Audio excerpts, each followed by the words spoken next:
Beat comes from the Conscious Resistance Network, featuring videos, news reports, and articles from a spiritual anarchist perspective. Experience the Conscious Resistance at theconsciousresistance.com. How would you like to have your business featured on the Liberty Beat? You can. It's simple. Just send an email to libertybeat@snls.news for details. This is the Liberty Beat, produced in partnership with SNLS News and listeners like you.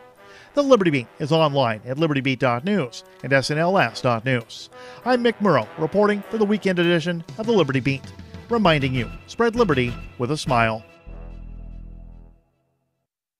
Markets went into a frenzy today after the price of money suddenly skyrocketed to $90 a dollar. Onion reporters spoke to economics professor Mark Cosgrave about the soaring cost of U.S. currency and the impact of increasingly unpredictable dollar-to-dollar rates. Right now, money prices are steeply rising with no signs of slowing down.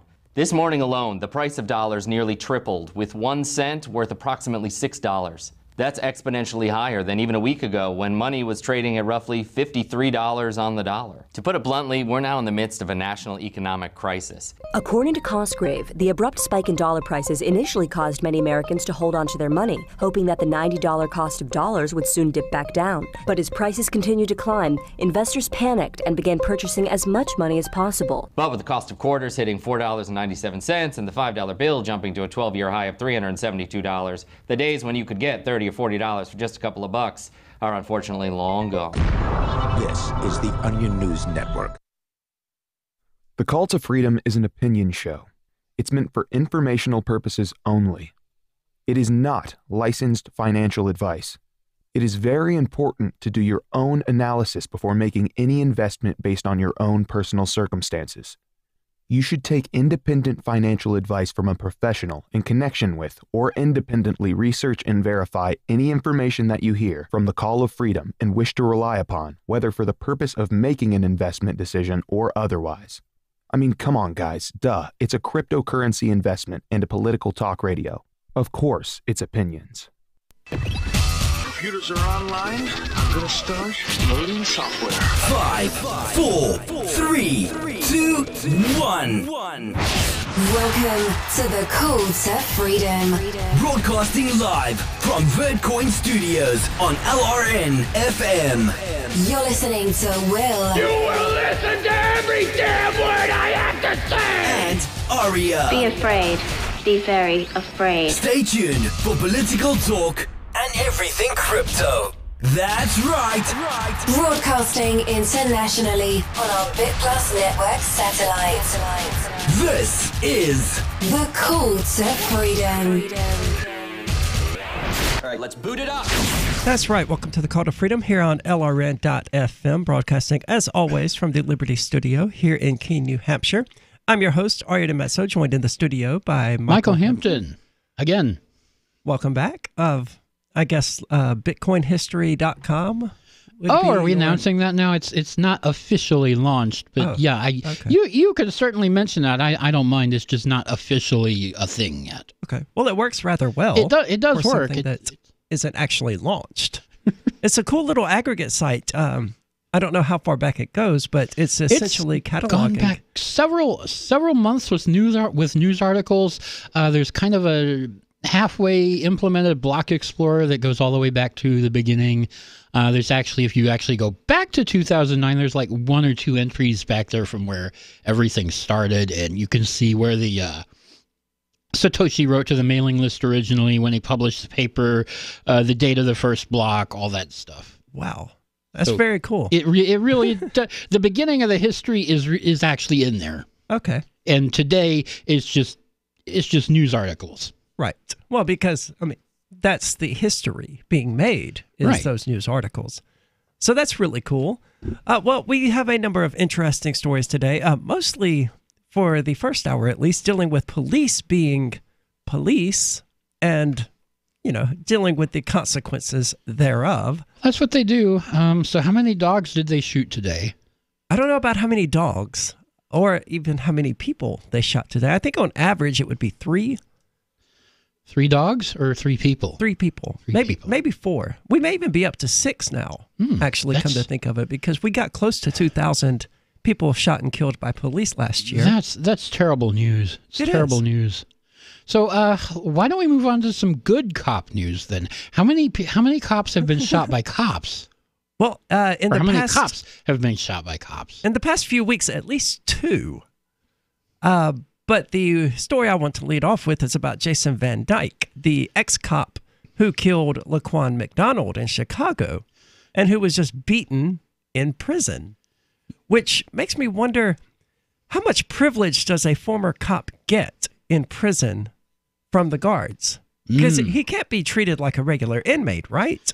No, he wasn't. He wasn't treated like a regular inmate. And from USA Today, this article, it specifically mentioned he was not supposed to be treated like a regular inmate. Really? Well, yeah. I have one from CNN here. I didn't find the one that you sent me. If you could send it to me again, that would be great, because it sounds like it takes a different angle. I sure will. Yeah, they specifically mentioned he was not supposed to be in general population. That's what his lawyer said. So I will get that sent off to you. Well, former police officer Jason Van Dyke suffered facial and head injuries during an attack at a prison where he's serving 6 years for killing a black teenager, one of his attorneys said Thursday. That's 6 years. 6 years. 6 years. For murdering someone. Now, I've got a family member, my mother, who was murdered. And even though her murder was never actually charged to the guy, but he killed somebody else, right? He beat them to death with a hammer in Mountain View, Arkansas. And he wasn't charged until about 9 years after the fact. Mm-hmm. And he got 10 years in prison. And his was about money. Here we have a cop killing somebody getting almost half that sentence for shooting and killing an innocent person. Well, you know, the thing about this particular case is it's the first time in literally in Chicago history that a cop has gone to prison for murder for killing somebody. I suspect we're going to see it happen more and more. We will see it happen more and more because I think we, the American people, by and large, are starting to get sick of it. Yeah, well, we got sick of it a long time ago. It's just taking the system time to get sick of it on our behalf. Very true. I mean, if I was on a jury and I was faced with a cop who had shot and killed somebody, and, you know, there was no disputing the fact that he had shot and killed somebody, I would vote guilty without hesitation. Yeah, I would fry. So the best you're getting from me is a hung jury. And I don't care if all the 11 other people vote not guilty. I'm not doing it because he's clearly guilty. But attorney Tammy Wint told reporters at a news conference that the attack happened 1 week ago in his cell at a federal prison in Connecticut, where he had been transferred from a state prison in Illinois 2 days earlier. He required medical attention after the attack. He was convicted in October of second-degree murder and 16 counts of aggravated battery with a firearm for killing 17-year-old McDonald in 2014. So it's not just a murder conviction, but 16 counts of battery with a firearm. And he got 6 years. He fired 16 shots in about 15 seconds. Yeah, just emptied his magazine there. Yeah, definitely, because that's how many. Okay, well, what do you have, like a Glock 19 or whatever, you'd have 17 rounds in there, okay. So maybe he had one left, or maybe he missed a shot. I don't know, but he was sentenced to 6 years and 9 months in prison on the murder charge. So that doesn't really say whether or not he faced other years for the aggravated battery. Excuse me. Van Dyke's wife, Tiffany, says she hasn't had any contact with her husband since he was sentenced on January the 18th. Well, welcome to having a husband in prison. Well, you're not going to get what's the word? Conjugal visits? Yeah, thank you. My children and I have been fearful for his safety and his life this entire time. Oh, cry me a river, lady. You married a murderer. You don't think that the parents of Laquan McDonald and other black kids in Chicago fear for their lives and for their families' lives? Every single minute of every single day. You are experiencing only the tiniest part of what it might possibly be like. And Wentz said an employee at the Connecticut prison called her to say Van Dyke was in danger. I wanted to let you know about the attack, and I'm very concerned about his safety. I would like to believe that that's going to be the case with any sort of threat to someone's safety in a federal prison, because they have sort of mellowed out a bit, and the amount of rapes and assaults and things like that are going down, however slowly, now, in prisons. Federal prisons generally are not quite as bad as state prisons in that regard. Okay. So that would be the difference then. But when you get somebody in there like this, a guy that literally goes and murders a kid, like a teenager. Yeah, 17 years old. You're going to have some people that are unhappy about that. Rightfully unhappy about it. They're going to do what the justice system failed to do. Or they're going to do what the justice system, technically speaking, gave them the opportunity to do. Because that's what prison is. It's a hell created by the prisoners, you know? It doesn't have to be that way. They could do yoga and meditate all day, every day, but they're not going to. Right. It's a violent steel cage, and that's because of the prisoners in it. That has a lot to do with who those people are and who the guards are to some extent. But yeah. It is. Well, we'll be back with this story and why the attorneys discussing the matter are totally full of crap and should probably shut up before somebody connected to one of these gang prisons chases them down. We'll be back here in just a few minutes. Are you tired of governments murdering people around the world? Stop using their money. There is an alternative. Bitcoin is a stateless, free market, non-political currency. Bitcoin cannot be inflated or controlled by any government. By using their money, you are helping the state. Stop doing it. You have an incredible alternative available now. Learn it, use it, spread it. Get started with Bitcoin at bitcoin.com. That's bitcoin.com. A congressman recently revealed that legislation totaling 2,900 pages and involving more than $1 trillion was available to members of Congress for less than 48 hours to study and consider. That's over 60 pages of legislation per hour. Do you think anyone read the entire bill? I'm Jim Babka with DownsizeDC.org. Consider a proposal buried in a 3,200-page, $388 billion bill, which would have empowered committee chairmen or their agents to examine Americans' tax returns. When this horrible provision came to light, no one claimed to know how it got into the bill. One congressman questioned said, "I didn't write it, I didn't approve it, I wasn't even consulted."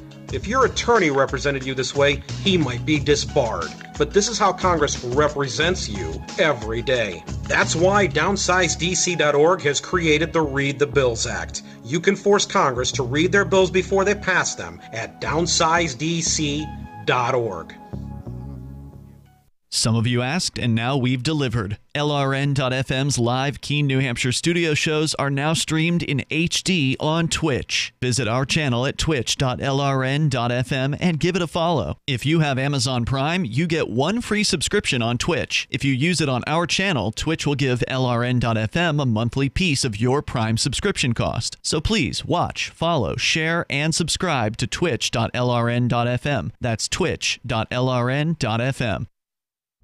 I love My Magic Mud. I drink a lot of coffee. I had stains on my teeth. Then I found My Magic Mud, and I was told it would remove stains. So I paid attention when I brushed the first time. My Magic Mud is black tooth powder, and the difference it made in my teeth in one application was noticeable. With 4, my teeth were as white as you normal folks out there. Please go to mymagicmud.com and buy a jar. There's 150 applications for $25. You can use Bitcoin, mymagicmud.com. Did you know you can listen to LRN.FM via our free-to-air satellite channels? We have channels over nearly all of North America and much of Africa. All you need is an affordable receiver and a dish as small as 30 inches. There are no monthly fees. Learn more at sat.lrn.fm. Plus, if you are a broadcaster or want to be one, this is a good delivery method for our content. See our coverage maps and get details at sat.lrn.fm. That's sat.lrn.fm. sat.lrn.fm. Why did you move to the Shire? I moved here to the Shire because there's other people around who take liberty just as seriously as I do. I moved to the Shire because I saw videos of people challenging authority and thought that I could get support myself. It called to me like, do this right now. I wanted to be around people like me who got it. And once I got here, I knew there was nowhere else that I wanted to be. I've always wanted to change the world. So I moved to the Shire to join people who were actually working towards doing the same thing. The people here are awesome, loving, and positive. It was for the adventure and for the feeling of something important is happening here. And I just wanted to come to sort of be part of that. Visit ShireSociety.com to read and sign the Shire Society Declaration and learn the reasons why, if you love liberty, you should immigrate to the Shire. Plus, connect with others via the forum at ShireSociety.com. That's ShireSociety.com. What's up next? Visit the Liberty Radio Network program guide to find out at shows.lrn.fm. That's shows.lrn.fm. You're listening to The Call to Freedom on LRN.FM. تستمتعون إلى برنامج نداء للحرية مباشرة على LRN.FM.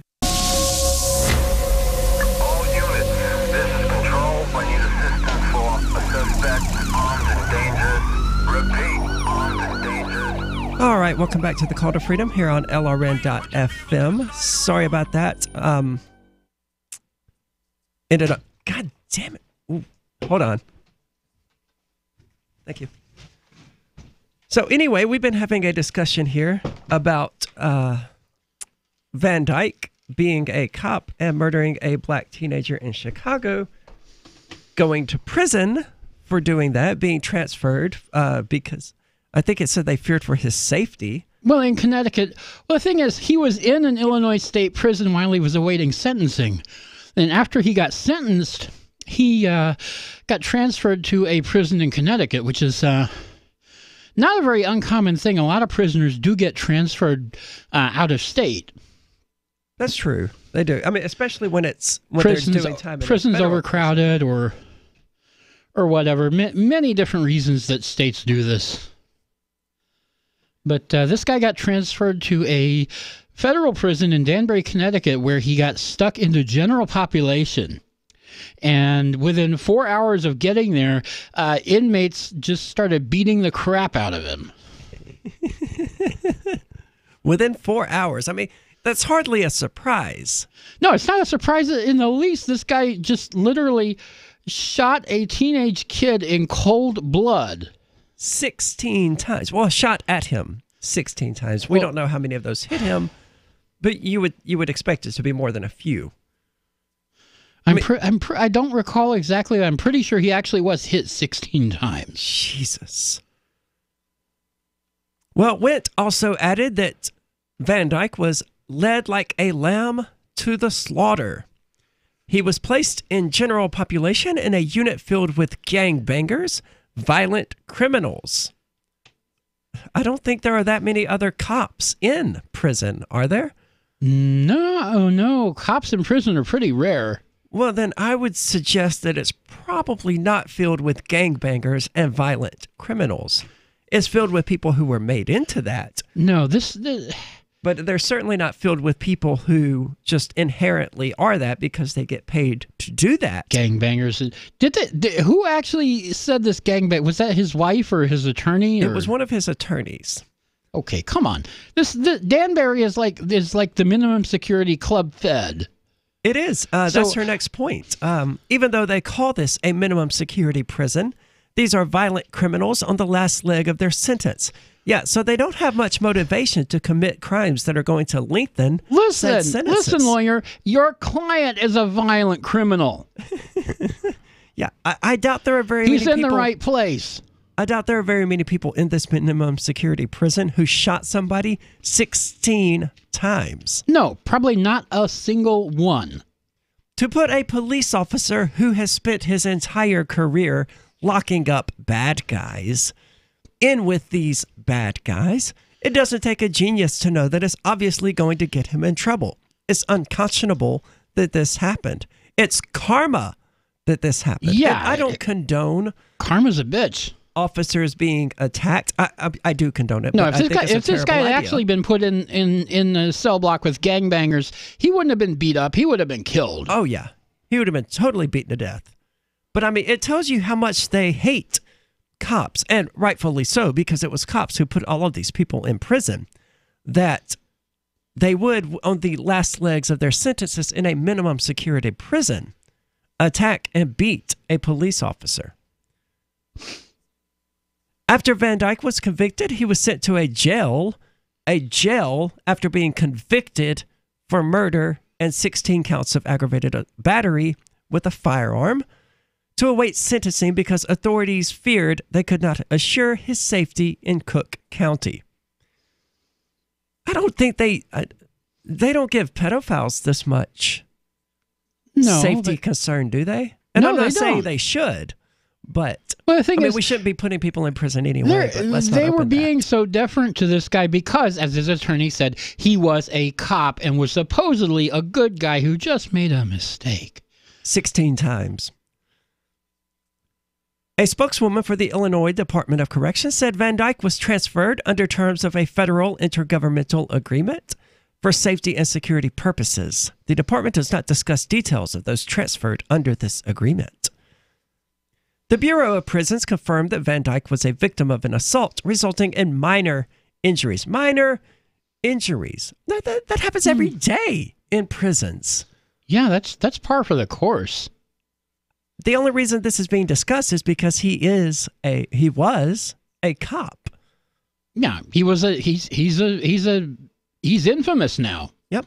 So, as he should be, permanently unemployable for having shot somebody 16 times, ending their life when they were 17 years old. And I'm not going to play into your racist game of how this kid was probably going to be a thug anyway. He robbed this dude of the rest of his life, regardless of what he was going to do with it.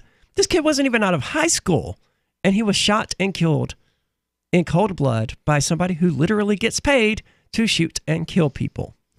And finally, one of these cops has faced some consequences for it. Yeah, the first cop to actually face justice in Chicago, ever. That's a good thing. We need more of that, because that's how you deter cops from shooting first and asking questions later. I do not. I have to admit, I didn't feel bad for the guy. I don't feel bad for the guy. And when I first read this story, I laughed at the guy. Well, I don't know if I laughed. I think I probably chuckled just due to the irony of it. But, I mean, obviously, it sucks that a human being was attacked and beaten. But, you know, at a certain point, you know, he did shoot and kill somebody for, I don't know. I don't know the history of the story, but certainly he overreacted and murdered somebody. I mean, you got a conviction out of it, so the kid didn't do much. Right.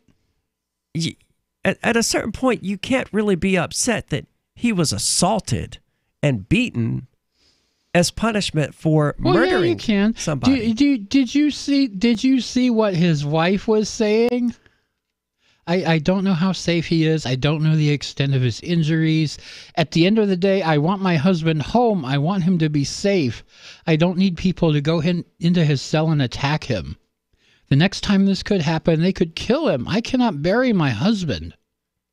Well, I don't think you would be. I think the Bureau of Prisons would be burying your husband. Or at least that's how they do most people. Well, they'll let you out early if you're dead. That's true. That's true. That's one way to lighten his sentence. So it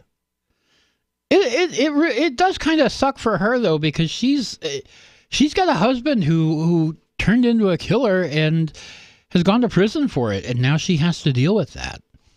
It does and suck she's for not her, dealing with it very well. But she's not the victim here. The parents of the kid who was murdered. The parents of the kid who was murdered. Yeah, they're the victim here. It's a shame that that's just totally getting lost, as this woman makes it about her and her husband, who literally murdered a kid. So egregiously that he was actually sentenced for it and found guilty, which is kind of hard to do when you're a cop. Well, we'll be back with different cop-related stories here on LRN.FM, so don't go anywhere. Stay tuned. We'll be back.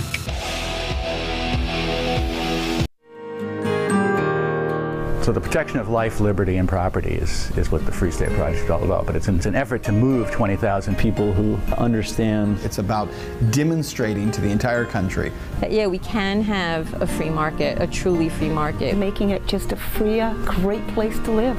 It's the world's largest voluntarist libertarian community, and it's only getting bigger. That's amazing, to be able to move to a place where other people passionately believe in being free and independent. What the Free State Project is managing to do, though, is to put their money where their mouth is. It's physically getting up across the country and saying, let's go someplace and let's demonstrate the power of these ideas. There's a lot of kind of philosophy that surrounds liberty. There's a lot of thinking about it and talking about it. But here in New Hampshire, people are doing it. 101 Reasons Liberty Lives in New Hampshire, a documentary by Free State Project early movers. Watch it free at 101reasonsfilm.com. 101reasonsfilm.com.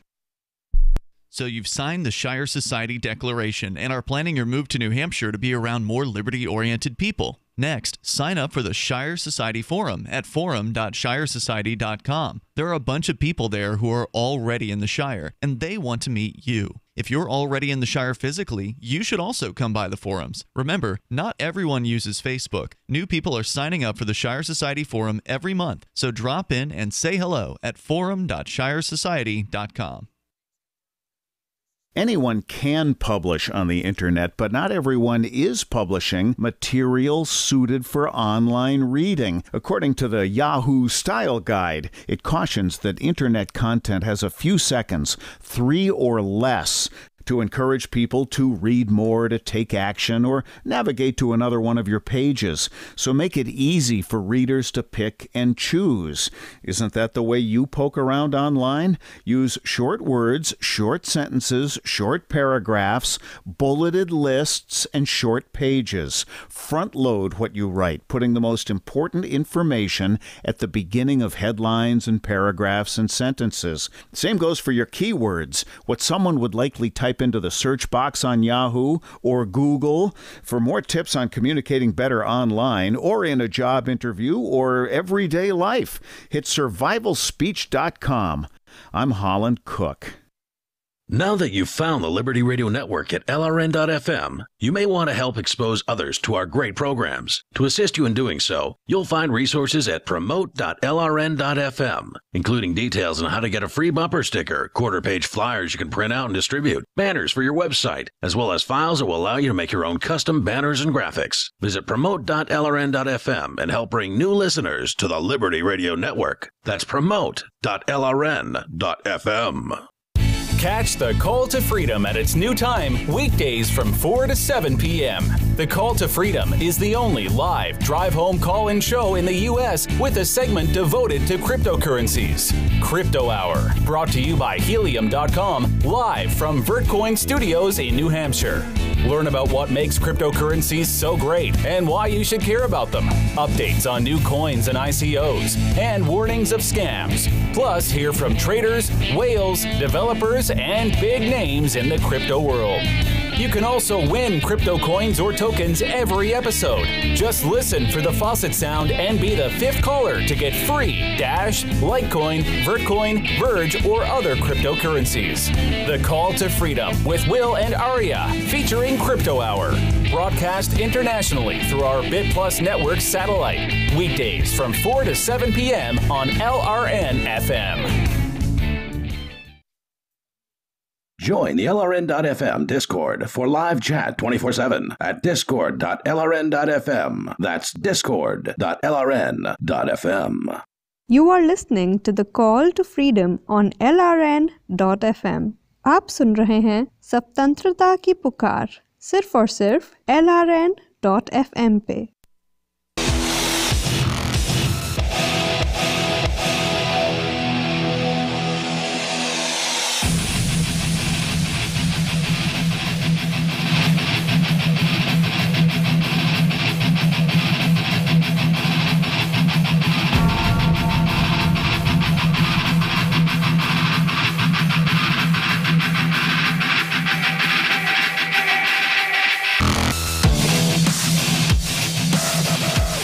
All right, welcome back to the Call to Freedom here on LRN.FM. As always, you are welcome to give us a call at 603-283-6160 if you would like to voice your opinion on the topics that we're discussing or on something else, really. Or you can join our Discord line at discord.lrn.fm and use one of the call-in lines there to sound like you're almost sitting in the studio here with us.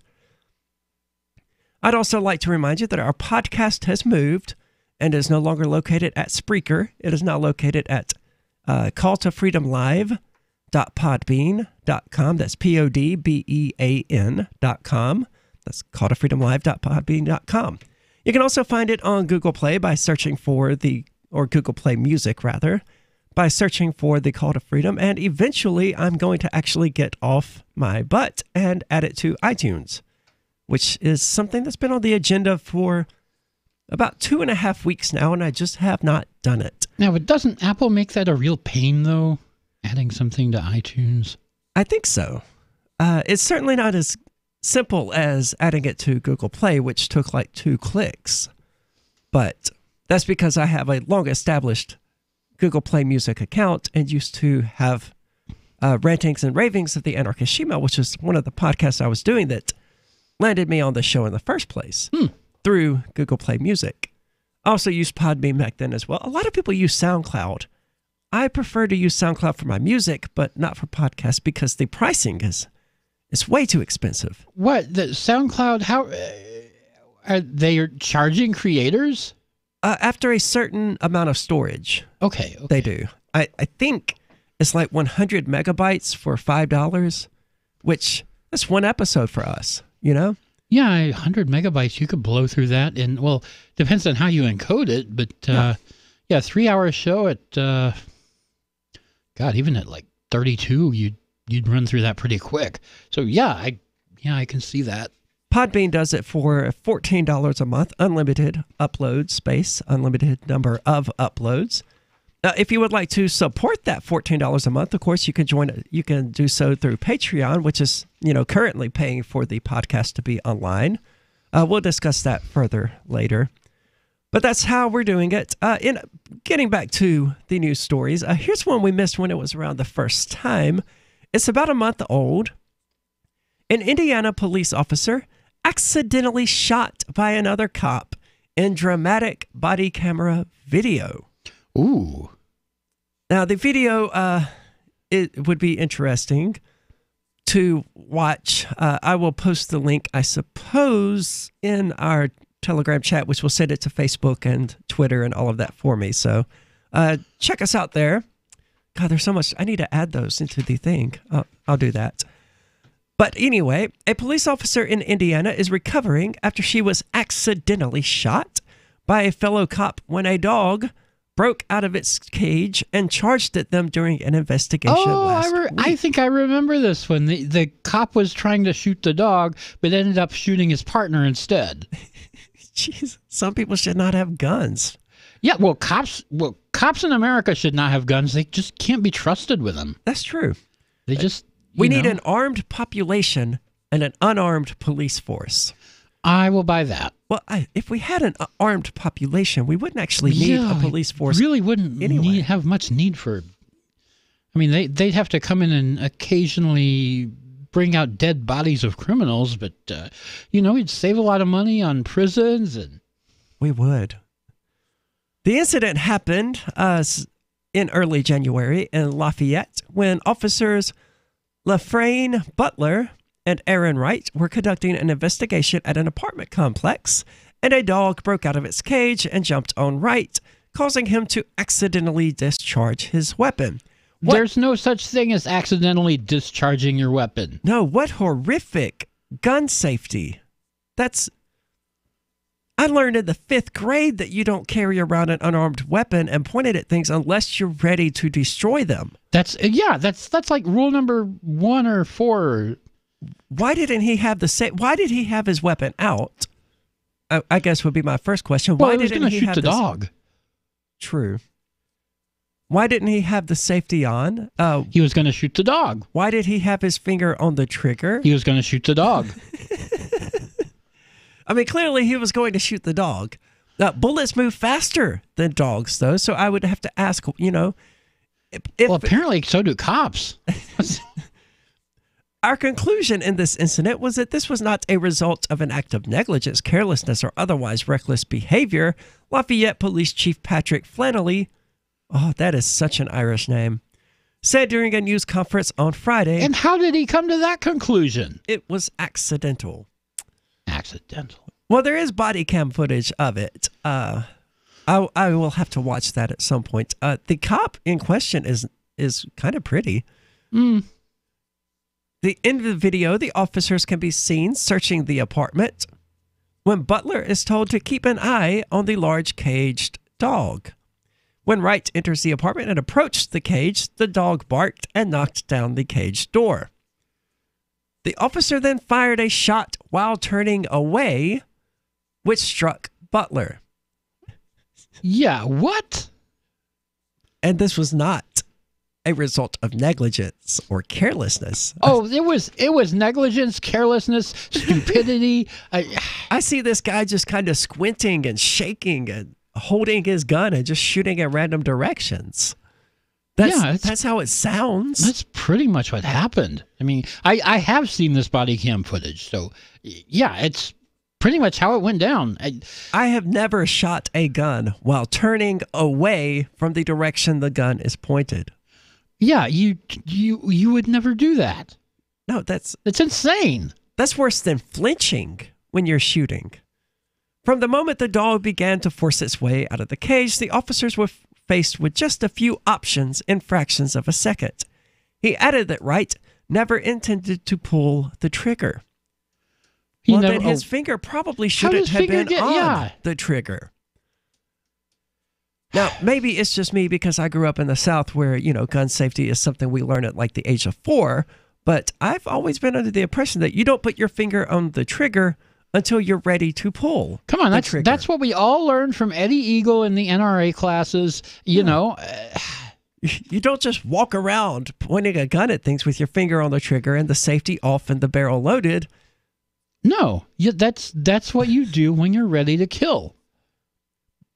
Well, Butler was transported to a hospital and while initially listed in serious condition, is expected to fully recover, according to Fox 59.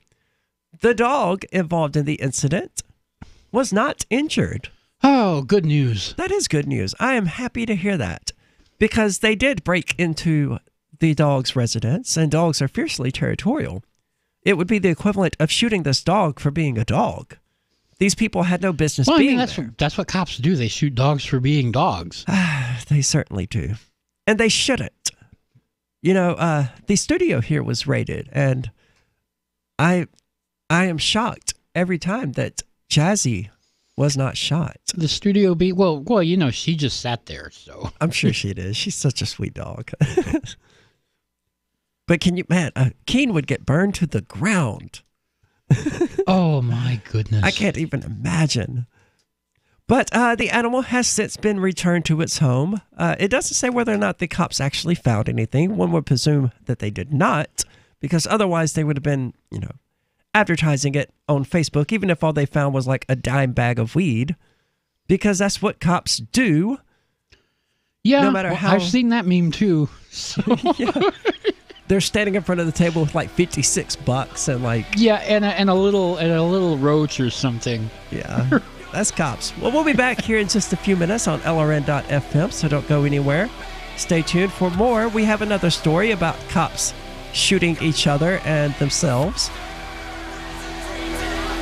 The new 4th edition of Healing Our World, The Compassion of Libertarianism, will take your understanding of liberty to a deeper level and has over 1,300 updated references, new cartoons, and a foreword by Dr. Ron Paul. With discounts for multiple book purchases, the 4th edition of Healing Our World is a great gift for the liberals, pragmatists, environmentalists, and Christians in your life who think libertarianism is cold-hearted. Get yours today at healing.freetalklive.com and use promo code FTL for a $5 discount. Is spreading the message of liberty, cryptocurrency, and peace around the globe worth $2 per month to you? As you may already know, in addition to our internet feed, LRN.FM broadcasts on free-to-air satellite across North and Central America, as well as Sub-Saharan Africa. And we've been available on satellite for free 24/7 since 2010. The LRN.FM free-to-air satellite signal is reaching some of the most oppressive regimes in the world, and there's no doubt our ideas are making an impact. You can learn more about the channel's impact by watching the 3-minute video at fund.lrn.fm. If you'd like to help free minds globally with our ideas of liberty, cryptocurrency, and peace, you can donate as little as $2 per month via fund.lrn.fm. You can help us continue and expand our satellite broadcast to multiple continents. Visit fund.lrn.fm today, and thank you for your help. Don't forget to share the link on social media. That's fund.lrn.fm. LRN.FM is proud to announce our official listening apps for Android and iOS devices. Now you can easily tune into our streams anywhere, anytime on your smartphone or tablet. Just visit apps.lrn.fm or search for LRN.FM in the Android or Apple app stores. Please download, rate us 5 stars, then share the link on your social media and let your friends and family know how you're listening to LRN.FM. Download it now, free at apps.lrn.fm. Cell 411 is a free app for Android and iOS that replaces government-controlled 911. Cell 411 allows you to preset a group of friends or private organizations to show up at any emergency. Cell 411 is a nightmare for the state because it proves their so-called services aren't needed. Cell 411 has had thousands of installs, and of course it's covered by the BIPCOT no government license. Cell 411 because your friends won't shoot you when you're in trouble. Without the government, who would build the emergency services? You and Cell 411. Get it today at getcell411.com. There are lots of ways to listen to Free Talk Live. Our podcast has been around since podcasts began, and now the FTL feed is loaded with content besides our full show archives. Did you know that we make it easy for you to customize your podcast subscriptions? We have different feeds, one that includes only our full shows, one with just the Daily Digest, and one with just the Edgington Post. You decide what you listen to. It's quick and easy to customize your feeds at feeds.freetalklive.com. That's feeds.freetalklive.com. I've been told no in many different ways. I give you an order and you're going to obey it. George, you can go this way. You can't do that and you have to leave here. You cannot bring signs into the rally. Walk with me. Well, I'm comfortable here, actually. Whoa, Hey, who do you think you are? Excuse me. There is no video or audio allowed in this office. No, I have work today. You ain't going to make it. Wait a minute. Hey! Oh my God! Unbelievable! Why are you running from me? Because you're scared me. What am I being detained for? You're being served. What is this? You're being served. What is this? Bureaucrats have a funny way of telling people no. That's the sound of the men working on the chain. Derek J's Victimless Crime Spree. Watch it for free and order the Director's Cut DVD at victimlesscrimespree.com. You're listening to the best liberty-oriented audio streamed around the clock, on the air, and online. This is the Liberty Radio Network at LRN.FM. You are listening to the Call to Freedom on LRN.FM. Unasikiliza wito wa uhuru katika LRN.FM.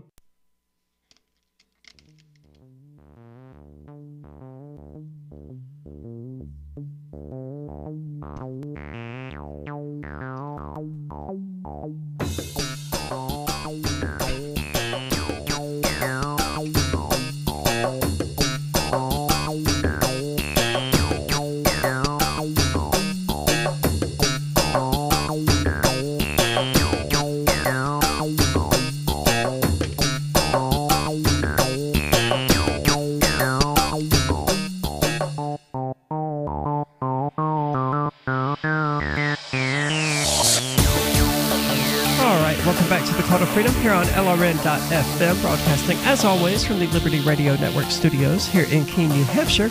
And speaking of all this cop stuff, have sex with prostitutes and then arrest them, bust people for drugs and then sell the drugs on the side for a nice little bonus. Have you ever wanted to enjoy the power rush of being a cop without all the paperwork? Then you should try the Thin Blue Line game. It's the only card game in the world that allows you to shoot someone and escape accountability with the magical phrase, "I feared for my life." Don't want to serve and protect? No problem. Neither do cops. So just focus on your promotion by turning people into sources of revenue for your department, ultimately making your way to being chief of police. Shoot someone over a broken tail light, and harass peaceful people over arbitrary code violations. You know, typical cop stuff. Get it now at thinbluelinegame.com. Again, that's thinbluelinegame.com. Assault and batteries, not included. And speaking of the ridiculous things that cops have just been getting up to in recent years and recent days and recent months. And what'd they do this time? Well, in New York City, a detective has been killed by friendly fire during a Queens robbery. Well, this is the NYPD, right? It is. The thing about the NYPD is they've got two big issues. One, their guns are terrible, and their training is terrible. Well, a New York City police detective was killed on Tuesday evening after he was shot by fellow officers in a confused eruption of gunfire as they confronted a robbery suspect inside a cell phone store in Queens. Police Commissioner James P. O'Neill called the death of the detective an absolutely tragic case of friendly fire. That's one less thug on the streets, and said it was later discovered the suspect was carrying a fake gun. Oh. Now, we have covered this in the past, and police officers have, in fact, been busted red-handed carrying around fake guns in order to plant them on people after they've murdered them. Yep, that's what they do. It is, and they've been proven to do it. They've been caught red-handed carrying around fake guns in their cars. So whenever a cop says that they discovered the suspect was carrying a fake gun, my initial thought is bullcrap. The shooting took place at about 6:15 p.m. at a T-Mobile store in the Richmond Hill neighborhood, not far from Kennedy International Airport. The detective and the sergeant, both experienced members of the 102nd Precinct Detective Squad, were responding to a report of an armed man inside the store, which is the last of a series of storefronts on the north side of Atlantic Avenue near 120th Street. Now, you would hope that such a report of an armed man being inside the store would mean that, there's no doubt whatsoever that there was an armed man inside the store. But I'll remind you that somebody called the police on Dylan Noble saying that he was driving around with a firearm and threatening people. He was shot and killed by police in Nevada, and there was absolutely no truth to it whatsoever. And then there was the black caretaker in that disabled community who was overseeing a grown man who was autistic or some sort of mental handicapped, who was playing with a truck out in the streets. And one of the neighbors called and said that he was playing with a gun. So somebody reporting an armed man inside of a store doesn't really mean there was an armed man inside the store. Wearing civilian clothes, the two officers entered the shop and saw a man advancing on them and pointing what appeared to be a handgun. They opened fire on the man and quickly retreated out of the store where other officers had arrived.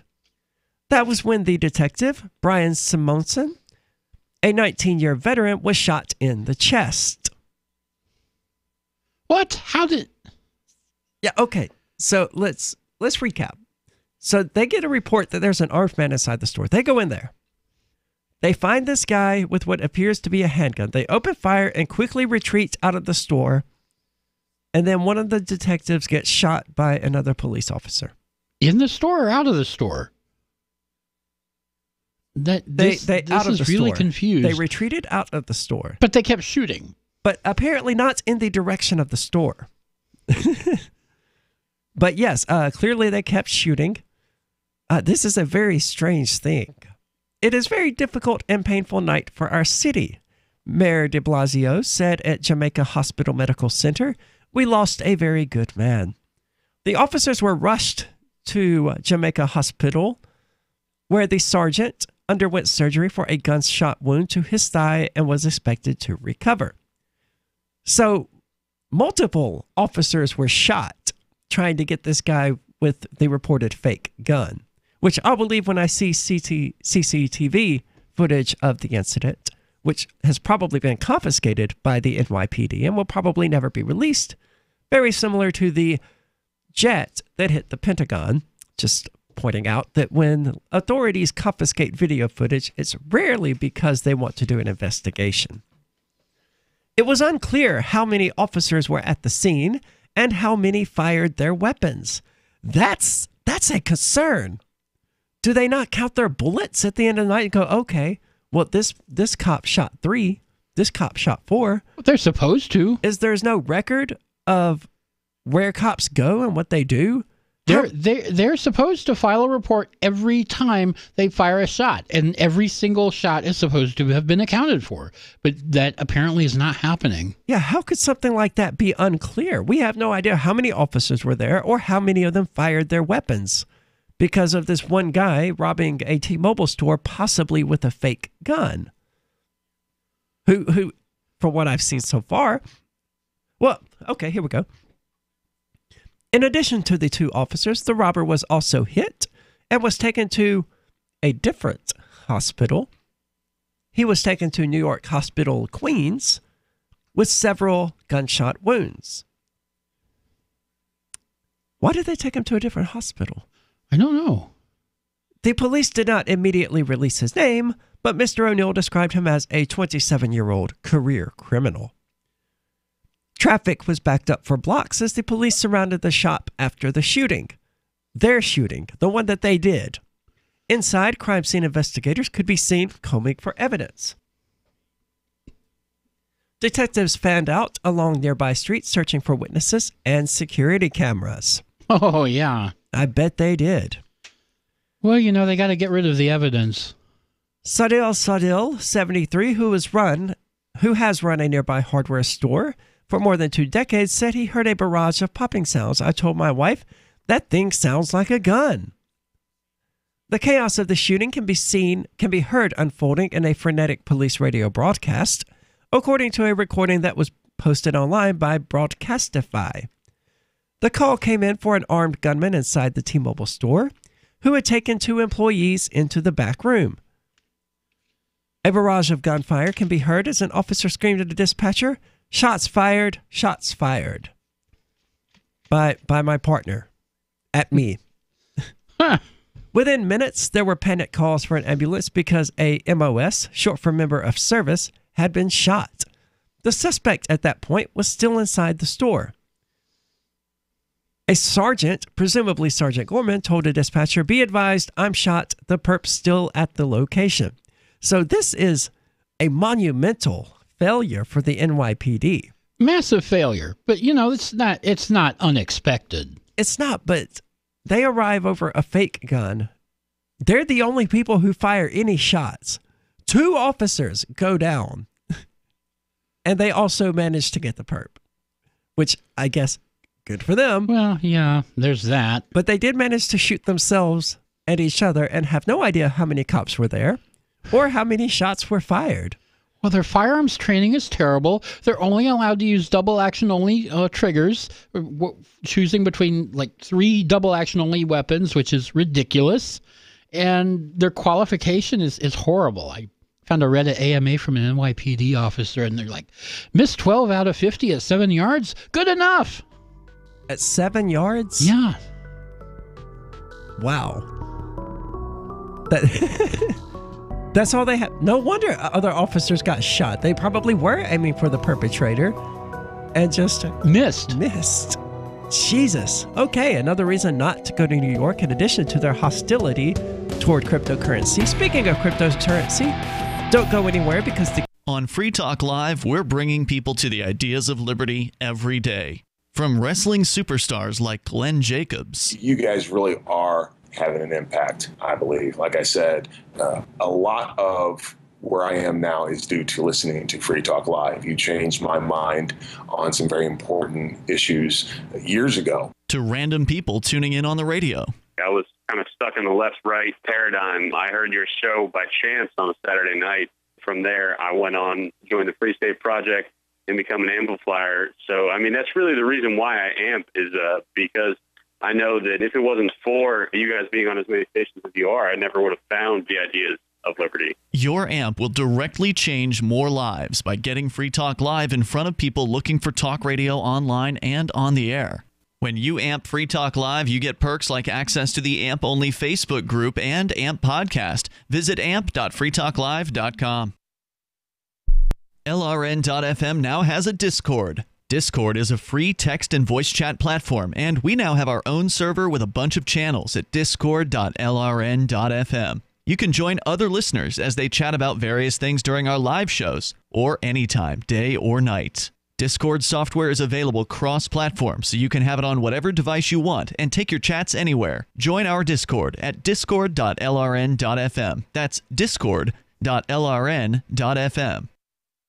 When you hear the word lobbyist, you probably think about greedy corporations, but not all lobbyists are the same. Some are fighting for the freedoms you hold dear. Liberty Lobby LLC is doing just that in New Hampshire, working hard to represent you, not some special interest group. You can help by going to libertylobby.info, where your contribution will give us the tools we need to ensure that your voice is heard. Visit libertylobby.info today to find out more. More of the Call to Freedom is coming up next, live after the news on the Liberty Radio Network at LRN.FM. This is the Liberty Beat, your daily source for Liberty news and activist updates, produced in partnership with SNLS News and listeners like you. Online at libertybeat.news and snls.news. I'm Mick Murrow with the weekend edition of the Liberty Beat for the week ending Friday, February 15th, 2019. Gold opened Friday at $1,318. Silver opened at $15.63. And Bitcoin is trading around $3,565. Today's prices are brought to you by InnoScale. Take off with Managed Cloud. Looking for a safe, secure way to store your important files online? Let InnoScale handle it for you. Their high availability cloud servers are the perfect solution for clients needing one or more secure, scalable servers with built-in hardware failover protection. For details, see them online at innoscale.net. In the news, a BBC producer believes that scenes from a hospital in Syria's Douma, which ignited a media frenzy in 2018 after showing children allegedly suffering from chemicals, were staged. But he says Assad did attack the town.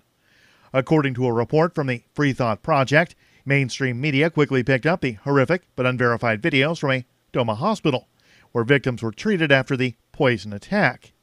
But Riyam Dalati, a reputable BBC producer who has long reported from the Middle East, took the liberty of trying to sift through the fog of the Syrian war.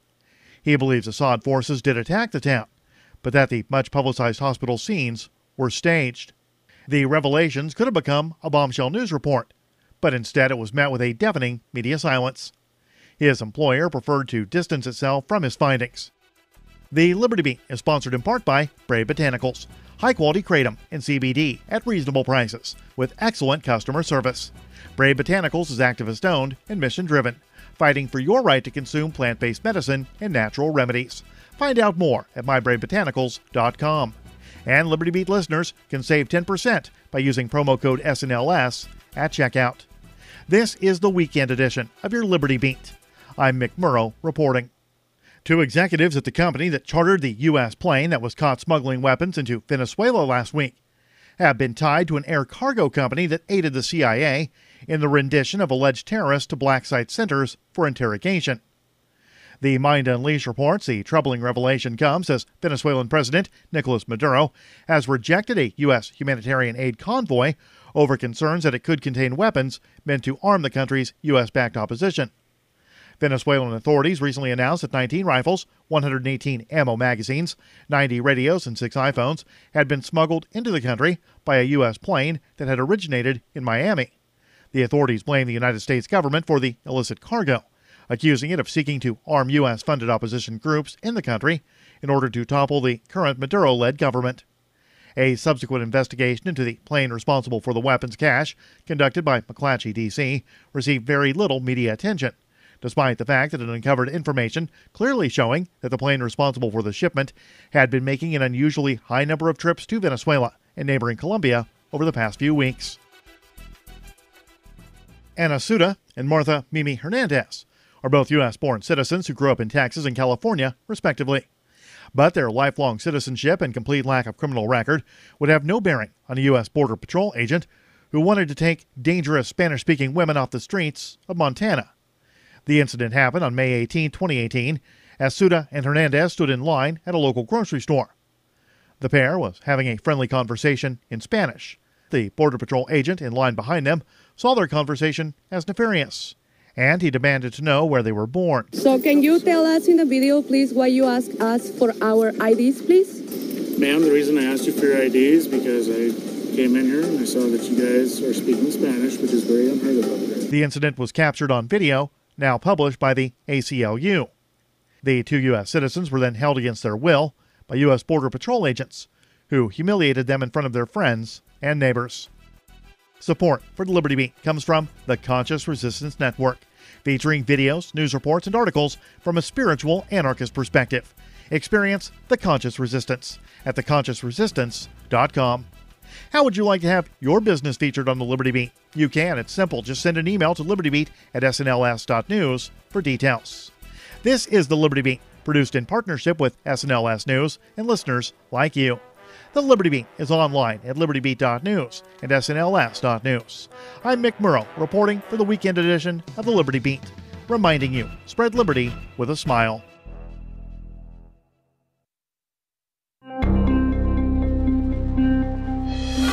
A man thanks God he's not sexually attracted to children, and Popeye's home is burglarized. Week in and week out, you come back like a housebroken Pomeranian, loyal to the bitter end. Good boy. This is the Onion Week in Review. Georgia's Cobb County Evangelical Hospital held its 5th annual Walk to Cure Gayness today, reportedly drawing thousands of participants to raise funds that would cure sufferers of their homosexuality and make gayness a thing of the past. Hospital administrators told reporters that funding from the walk would go into providing new state-of-the-art gayness treatment equipment, along with remodeling the hospital's physical therapy center, which has spent nearly 14 years reteaching gay men how to walk properly. Oh God, I was a goner. But as you can see, I'm now happily married to a woman, and as of next month, I will have been in full remission for 2 whole years. I'm just so very, very happy. Everything's really good in my life. This is the Onion News Network. The Call to Freedom is an opinion show. It's meant for informational purposes only. It is not licensed financial advice. It is very important to do your own analysis before making any investment based on your own personal circumstances.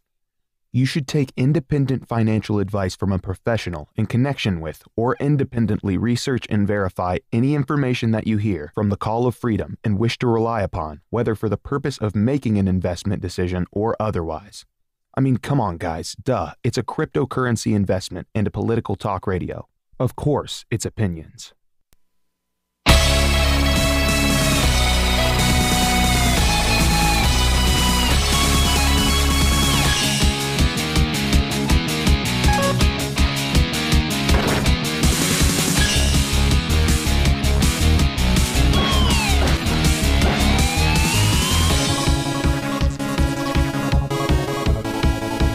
All right, welcome back to the Call to Freedom here on LRN.FM. It is time for the Crypto Hour, as always. There's some interesting things going on in the tech, gaming, and cryptocurrency world. The self-proclaimed Satoshi, also known as Craig Wright, responds to a $1 billion Bitcoin lawsuit. What? He's still at it? Yeah, you don't buy his claim that he's Satoshi? His claim was never credible in the first place. Oh, okay. Well, this is the first I've heard about him being Satoshi. There are a number of other people, one of whom was recently in Keene, who have more right to be considered to be Satoshi than Craig Wright, certainly, and who may or may not, in fact, be Satoshi. But we'll never know, and I think that's probably for the best. It's probably for the best that we never know, but the thing with Craig Wright is that he's claimed to be Satoshi, but all of the so-called evidence he's put forward has been shown to be fake. What an idiot. Like, literally fake. He made it up, or he tried to fool people. Well, Ira Kleiman, the brother of David Kleiman, who some believe may have been Satoshi Nakamoto, is suing Craig Wright because he believes his brother was manipulated and defrauded. In late 2018, Wright's motion to dismiss the $1 billion lawsuit against him was denied on most counts. Judge Beth Bloom from Florida granted Wright's motion to dismiss complaints 3 and 4, but the self-proclaimed inventor of Bitcoin was forced to answer complaints 1, 2, and 5 through 9. Moreover, Judge Bloom explained that the lawsuit involves Florida residents, companies, and assets, and the court has a strong interest in adjudicating a case that involves fraud. Following the denied dismissal, Wright had to respond, and on January the 28th, 2019, Wright's lawyers answered the Second amended complaint. With exception to what is expressly admitted in the document, Wright denied each and every allegation in the Second amended complaint. I don't know why I keep mispronouncing things. Because it's legalese. I guess so. Further, by answering the complaint, Wright's attorneys say that the defendant does not admit the accuracy, validity, admissibility, or appropriateness of any of the exhibits to the Second amended complaint. This is horrible. Who wrote this crap? News.bitcoin.com, who is in dire need of my editing services. The majority of responses to the complaint's numbered paragraph state, Dr. Wright lacks knowledge or information sufficient to form a belief as to the truth of the allegations. This is absolutely useless. But Wright's recent memoir, I Was Satoshi.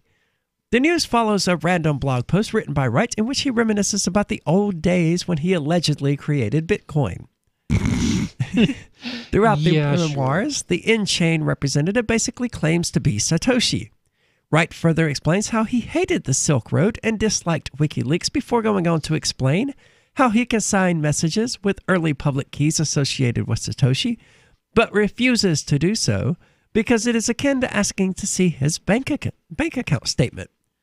Moreover, if he did sign, no one would believe him anyway. And many would just because he tried to do that once, and people, like I was saying before, people found out he faked it. So, yeah, many would just say that he stole the keys. He says, Gavin knows I have the early keys. What does it matter? Now, Gavin is the one most likely to be Satoshi. The thing with Gavin is that Craig presented some kind of something to Gavin that fooled Gavin at first, but then Gavin looked at it closer and he's like, no, you're faking this shit. Crap. It happens. I am not going to list the people who helped me here, but Bitcoin started because of my ideas. It was my design and it is my creation. And making certain that it cannot be subverted by criminals is and remains my duty. I was Satoshi. You were not Satoshi. No, you're not even a very good fake Satoshi. No, I think he's full of it. I think that caring about how people use Bitcoin is counter to the purpose of Bitcoin and is counter to the goals that Satoshi outlined in the Bitcoin white paper. Indeed. Following the post where Wright claims to be the inventor of Bitcoin, the community again dismissed his statements. Many think the fact that he won't sign early keys is an excuse, and they will not believe him until he signs with keys belonging to Nakamoto. WikiLeaks did not appreciate Wright's statements either and referred to him as a proven serial forger of documents, which is, ironically, one of the complaints against Wright in the Florida case. Stupid people will do stupid things. I don't understand why he is persisting with this garbage. He's got to know that nobody believes him and nobody's ever going to believe him because, one, he's not Satoshi, and two, he can't prove it. Because he's not Satoshi and never was. Yeah, if he was Satoshi, he would be able to prove it. And I don't think it would be, with the entire world calling him a liar, I think if he had the capabilities to prove it, he would do so. Yeah, he would have cleared this up long ago. He wouldn't have stuck by. And we already know how much Bitcoin is in the Satoshi wallet addresses. Yeah. So it would not be revealing any information. It would be revealing his ownership of those wallets, but not the amount within them, because we already know that. Yeah, come on. So that's pretty moronic of him. But I can hardly be surprised. I mean, this was going to happen because of the anonymous nature of Satoshi Nakamoto. Was obviously we're going to have a lot of people complaining to be him. He's not the first, and he certainly won't be the last. But hopefully, we will never know who. We probably Satoshi never will, is. but my best guess for who Satoshi probably was is the guy that died back in like 2013. I don't recall remember his name offhand, but I can look it up. It's probably in Craig Wright's Wikipedia page. Yeah. But yeah, Craig Wright is no Satoshi, never was. A lot of people wanted Satoshi to come forward during the Bitcoin Cash split regarding SegWit and things like that. And a lot of people argue that, if Satoshi is ever going to step forward and tell us which one of these pathways is in accordance with his vision, then now would be the time. Right. But Bitcoin setting its own path was the vision. That's why he released it out there to the world and said, it's your thing now. Right. He even, as I recall reading the white paper, he even foresaw that there would be forks of the code, different blockchains, Litecoin Dash, whatever. He saw all that coming. Really? So I have not read the white paper in a very long time. Since I started Cryptocurrency Check, which ultimately failed because it just proved to be a monumental task that no single person could take up, even if I had 16 hours a day to devote to it. And it probably wouldn't make you any money either. No, it certainly wasn't. It was just a money and time sink, and it was a great idea, but there was no way to turn it into any sort of financial thing. That's usually how things go. Yeah, the goal was to seek out and identify scam coins and scam ICOs and things like that. It was Bitcoin Silver that turned me onto the whole thing because, and I have screenshots proving it, that their little countdown timer of when their ICO was going to end never actually went down. Oh. Like, you would check and it would be like, well, there are only 17 hours left. And then you go, okay. And you check back in 6 hours and it'd be like, there are only 19 hours left. Yeah, that's not how this works. No, it was so obviously a scam. And then they took everybody's Ethereum and they vanished into the darkness. And people actually fell for that? They did. Lots of people apparently fell for it, even though the red warning signs were everywhere. And I was like, okay, I'm going to start a website that people can go to and find out whether or not these things are legit. But there were 15 ICOs launching every hour. So, we'll be back with other Bitcoin news, so don't go anywhere. We'll be back in just a few.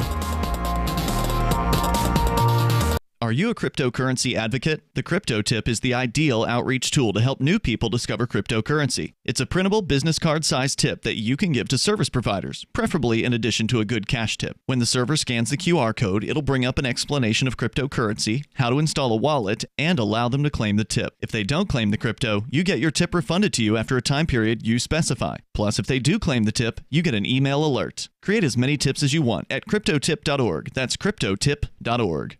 The Free State Project has reached its goal of 20,000 liberty lovers who've pledged to move to New Hampshire and get active to achieve liberty in our lifetime.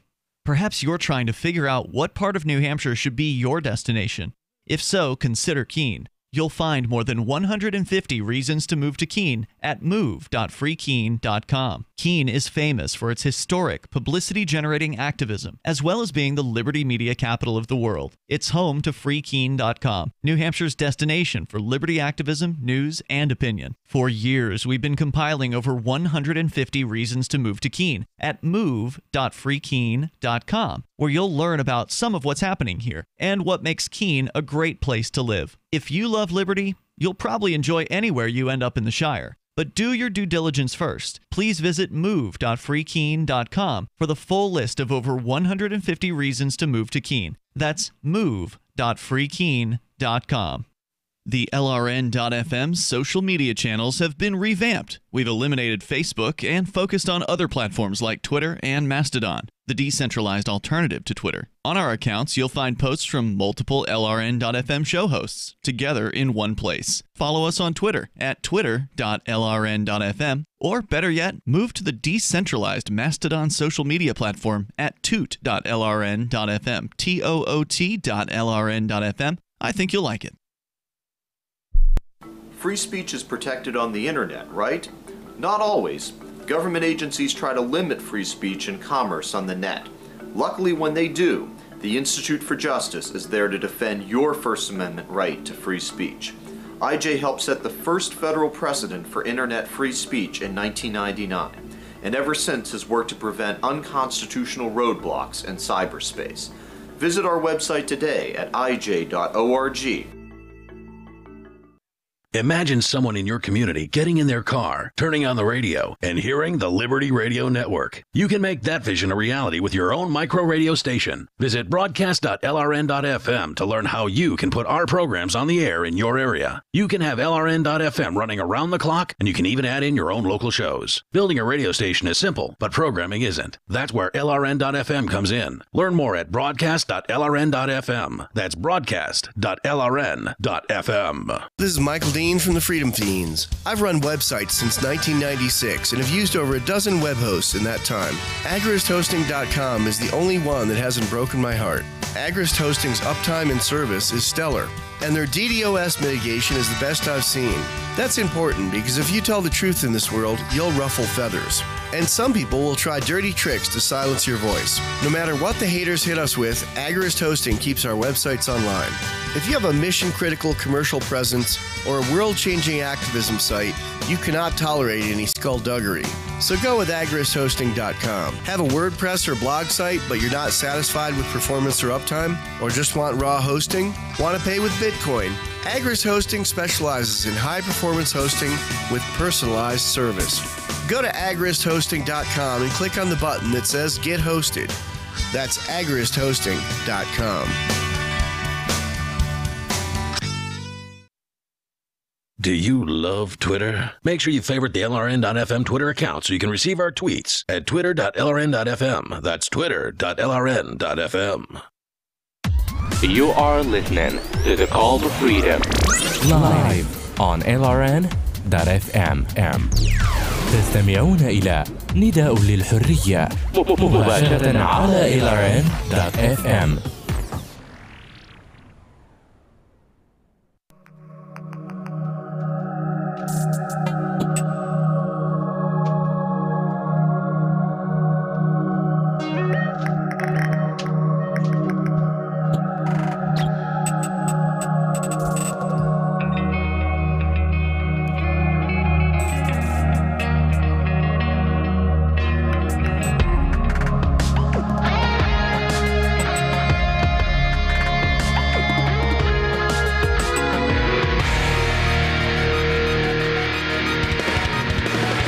Welcome back to the Call to Freedom here on LRN.FM. As always, if you would like to give us a call, you can do so at 603-283-6160. Again, that's 603-283-6160. If we're actually on the air, we'll have to put you on hold until we can, screen the call during your commercial break. Or if you would like to sound like you're almost sitting here in the studio with us, you can use the Discord calling lines at discord.lrn.fm. If you would like to voice your opinion on cryptocurrency or cops being cops, as we were discussing during the first hour, you're more than welcome to do so. Give us your opinion. In other crypto news, this one's going to be slightly more interesting, even though we've never actually heard of two of these people. From news.bitcoin.com, something humorous to break up the rather somber discussions we've been having today. Well, I always like a good bit of humor. Indeed. And Bitcoin.com knows that we do. 3 people who hate Bitcoin with a passion. Hate Bitcoin with a passion? And this is on Bitcoin.com? It is. There's something about Bitcoin that stirs up strong emotions in people. Libertarians love it. Anarchists adore it. Cyberpunks crave it. But not all of the emotions Bitcoin engenders are positive. Bankers fear it. Politicians distrust it.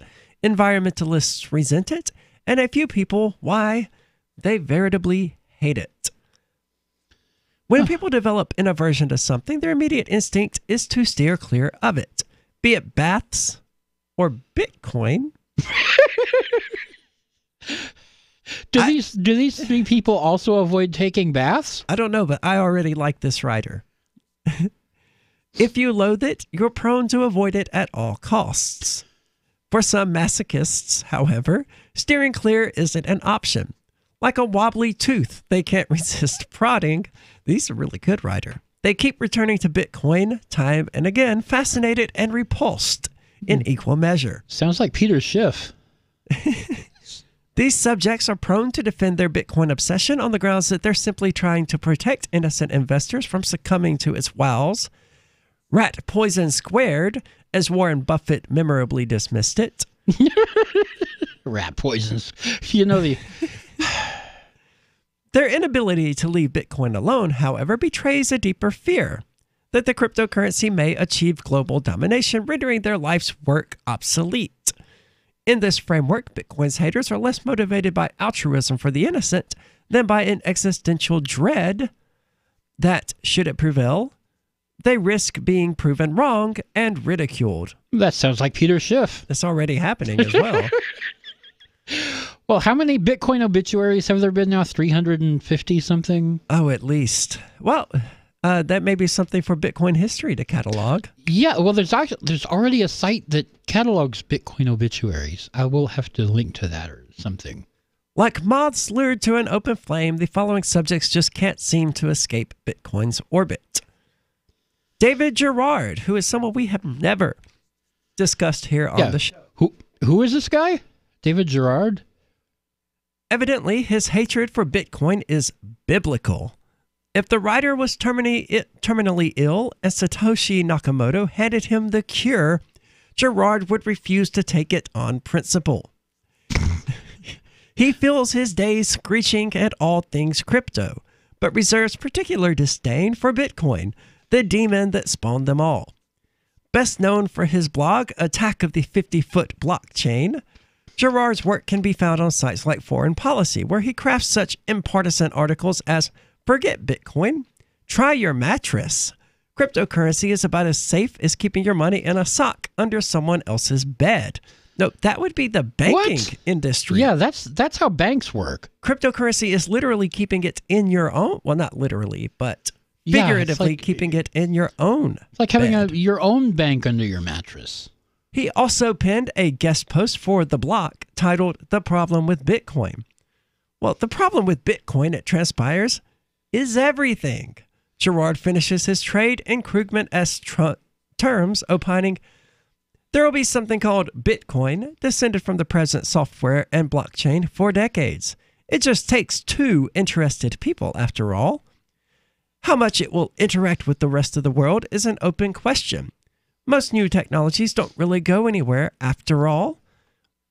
It's so similar to me with them saying the internet is going to have the impact of the fax machine or whatever it was. That is what Krugman said, something about how the internet would have no more effect than the fax machine.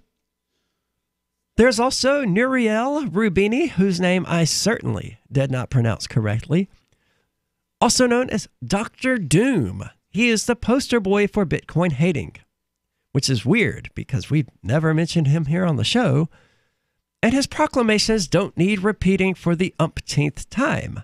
Like a broken clock, Roubini is occasionally correct, as is David Gerard, in taking down fraudulent ICOs and things that don't need to be on the blockchain, like vegetables.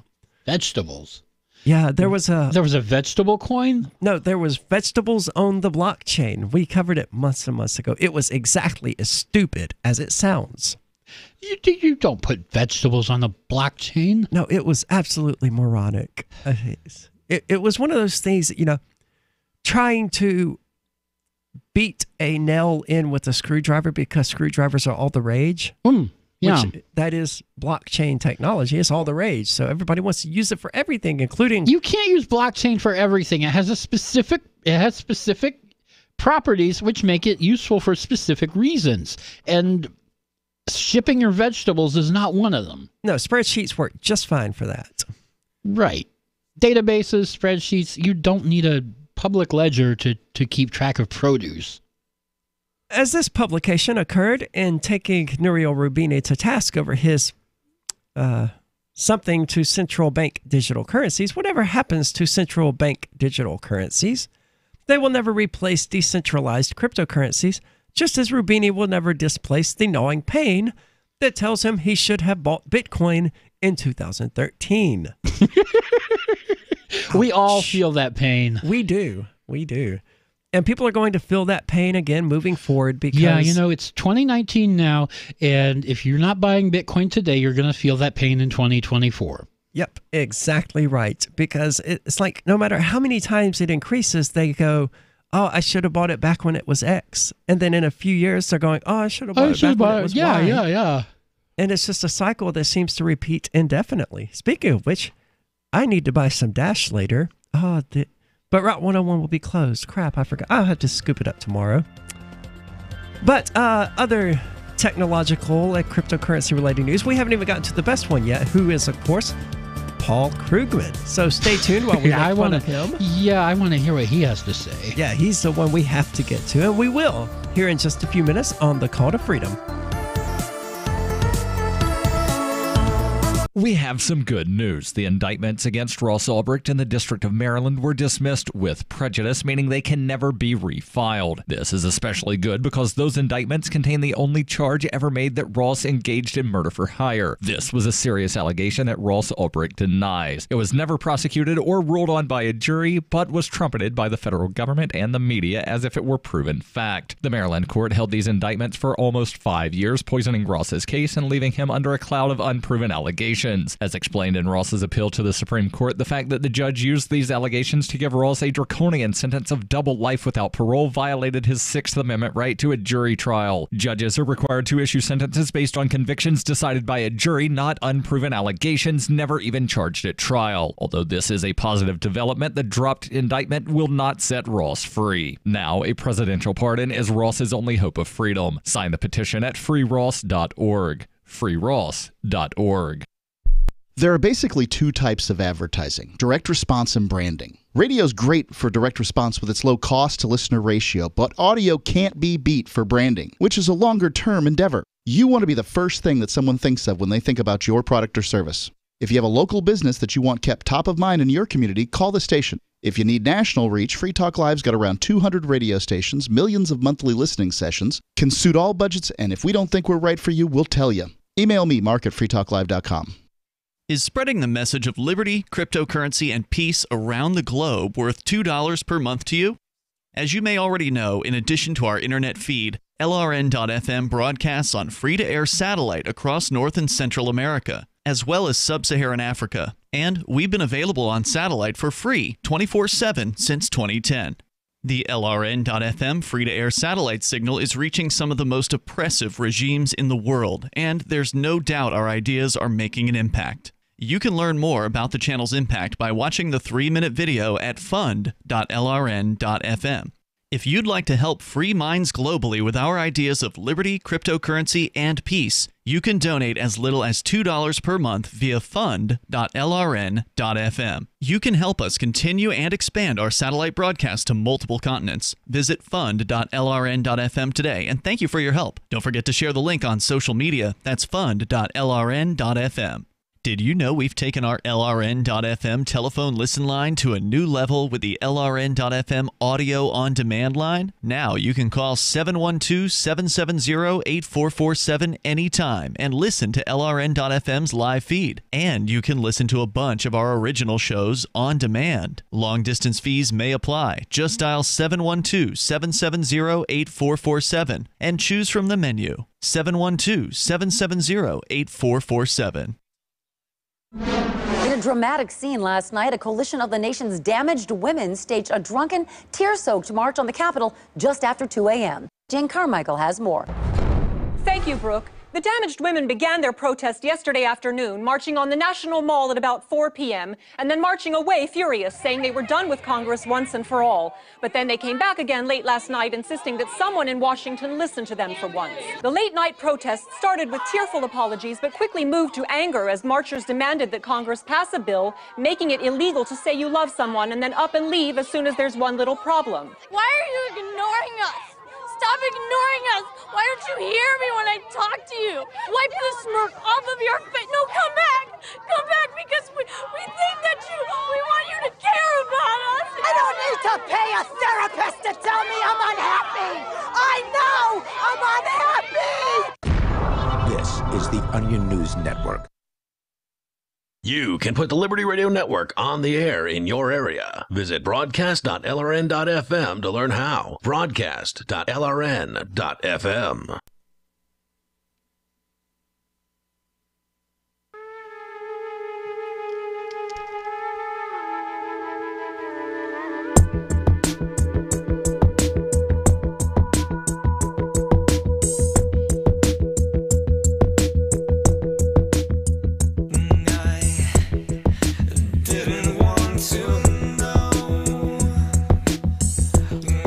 just didn't want to know. Best to keep things in the shallow end. All right, welcome back to the Call to Freedom here on LRN.FM. It is the Crypto Hour, and as promised before the break, we're now going to talk about the person that everybody loves to hate. But before that, I wanted to remind you to give us a follow over on Twitter at Call to Freedom LRN with the number 2 rather than the word 2. Previous co-host Tom Gray set that up. It's been a thorn in my side ever since, but it's too late to change it now. Well, yeah, I'm pretty sure you can rename a Twitter account. Unless the new name is taken. Well, I'm not even sure I have access to the Twitter account. But if you don't have access to the account, then yeah, you're kind of screwed. Or you can follow us on Facebook, which is much easier to find at the Call to Freedom, or Mastodon at Call to Freedom. So all of those are great places to search for us. And eventually, pretty soon, once the people at Agarist Hosting get back to me about it, we're going to have it set up where you can go to telegram.calltofreedomlive.com. And it will direct you to our Telegram channel to keep you updated on everything that we post to social media, basically, because we use Telegram to facilitate all of that. So that's cool. That's stuff that's happening. So be sure to check all of that out. Back to Paul Krugman. Krugman, I don't care. I've always heard it pronounced Krugman, but I could be wrong. If I hear him pronounce it, then I'll know for sure. But more like Paul Krudman. Yeah, that could be more accurate. I apologize for that. Nouriel Roubini isn't the only economist who struggles to understand the economics of Bitcoin. The man who famously wrote, by 2005, it will become clear that the internet's impact on the economy has been no greater than the fax machines, is similarly skeptical about Bitcoin. In 2013, he penned a New York Times op-ed titled, "Bitcoin is Evil," and has been sporadically sniping at it ever since. Bitcoin is evil? He wrote that? Apparently. Bitcoin, with a capital C, as he calls it, is backed by nothing, has no intrinsic value, and its price rise has been purely driven by speculation, by what Robert Schiller calls a natural Ponzi scheme. Proving he's not a complete technophobe, however, Krugman has had a hot take to share. He believes Bitcoin's underlying blockchain technology is interesting. Oh. Constructive criticism of Bitcoin is healthy. In fact, some Bitcoin's biggest critics are also its biggest proponents because they recognize that only through picking apart the cryptocurrency and eyeing it through a questioning lens can it be improved. Wherever Bitcoin goes and whatever sort of financial system it spawns, it will never be good enough for the Rubinis and Girards of the world, who will go to their deathbeds still spitting bile at the cryptocurrency they love to hate. Yeah, even after it's $500,000 each. Yeah. Or $700,000 or $1 million. Well, in other funny news, follow-up to something we discussed a few weeks ago regarding, if you remember, one of the Fortnite characters does the Carlton dance from Fresh Prince of Bel-Air. Mm-hmm. And so the guy who plays Carlton decided to sue Fortnite and apparently NBA 2016, but has been denied a copyright. On what? He tried to copyright his dance move? Yeah, that stupid, the Carlton dance. Right. For sure, it is the Carlton dance. You can't copyright something like that, can you? I mean, I think it could probably trademark it. Maybe, but it wouldn't belong to him. It would belong to the Fresh Prince of Bel-Air or Fox Studios or whoever. Whoever did the show. Yeah. But the Fresh Prince of Bel-Air star, Alfonso Ribeiro, has been denied a copyright for the Carlton dance, which is the focus of the lawsuits the actor recently filed against Fortnite and NBA 2016. The denial from the U.S. Copyright Office was revealed on Wednesday in a motion to dismiss his lawsuit against Take-Two. The document stated that the three moves that make up the Carlton are a simple dance routine and not a piece of choreography, so they're not protected under copyright law.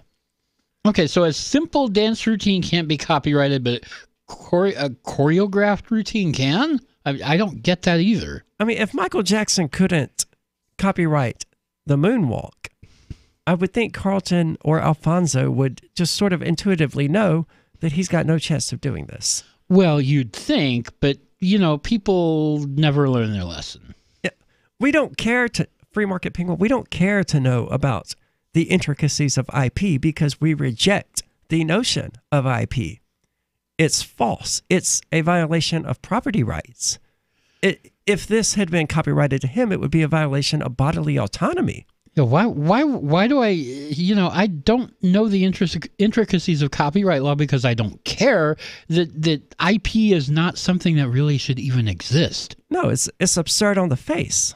Whether we're talking about copywriting sound waves that vibrate at certain frequencies or light waves that vibrate at certain frequencies or humans moving in certain patterns, it's absurd. The fact that a dance or movement may contain more than a trivial amount of original authorship is irrelevant to this determination, the U.S. Copyright Law Office, said in a letter to Ribeiro's law firm. Social dances, simple routines, and other uncopyrightable movements are not choreographic works. As such, they cannot be registered even if they contain a substantial amount of original creative expression. Ribeiro filed his lawsuits in December, claiming the video game publishers copied his famous dance and monetized it in their games without his permission and without compensation. Okay, why would they even need his permission in the first place? Because he owns it, apparently. Yeah, no, he doesn't. The actor allegedly created The Carlton in a 1991 episode of The Fresh Prince of Bel-Air. His lawsuit claimed the dance is inextricably linked to him and his celebrity persona. 27 years later, it's still recognizable, and he still gets asked to perform it for fans. Well, he's not wrong. Well, yeah, that's true. That's true. I did watch The Fresh Prince of Bel-Air when it was on the TV. As did I, and it is certainly recognizable. It is how I would characterize Carlton, as doing that goofy, silly dance. But intellectual property is nonsense. And I applaud the courts for not granting this. Of course, they shouldn't grant any exclusive domain over any amount of intellectual property. We're not going to stop them because that's what kind of what they do. I don't think we'll win that battle today, but at least there's this. Yeah, this is good news. You can't just do random crap and say that you are copywriting it, even if it becomes memorable and distinctive. And again, under the wording of the copyright of the intellectual property laws here in the United States, I'm not aware of any way that this could have actually belonged to him anyway. It would have belonged to the show. Yeah, I would think so. But that said, a pattern of moving one's body cannot belong to anyone because that would deny another individual the right to move their body in whatever way they desired. So that would be copywriting dance moves is a grievous way of violating people's bodily autonomy. And I think that it should be abhorred and rejected and never upheld. So it's kind of a concern that they're upholding any claims to copyright dance moves. Well, that's true. But like I said, I don't think we'll win that battle today. No, we won't. But it's worth mentioning. It is worth mentioning that any of these attempts to uphold intellectual property by definition violates someone's real property, either their physical property or their bodily property in the case of these dance moves, or in the case of acapellas, the movement of their vocal cords. And it's absolute nonsense, the kinds of things that we human beings try to claim somebody can own. Well, we'll be back here on the Call to Freedom with an interesting story about Steam. Don't go anywhere. This Your Family Today tip is brought to you by Lil Drums. Every bit as fun as a full-size Nestle drumstick cone and definitely cuter. Visit us at drumstick.com. Vacations are all about family time, but you don't have to leave home to have fun. Take 1 weekend a month and devote it to family activities. Pull out the board games and puzzles, serve up some treats, or have a picnic. Even without leaving home, you'll feel like you've really had some time away. For more tips like these, visit us at parenthood.com/yourfamilytoday. Since time began, tyrants have taken aim at personal liberties. Now there's a movie that aims back.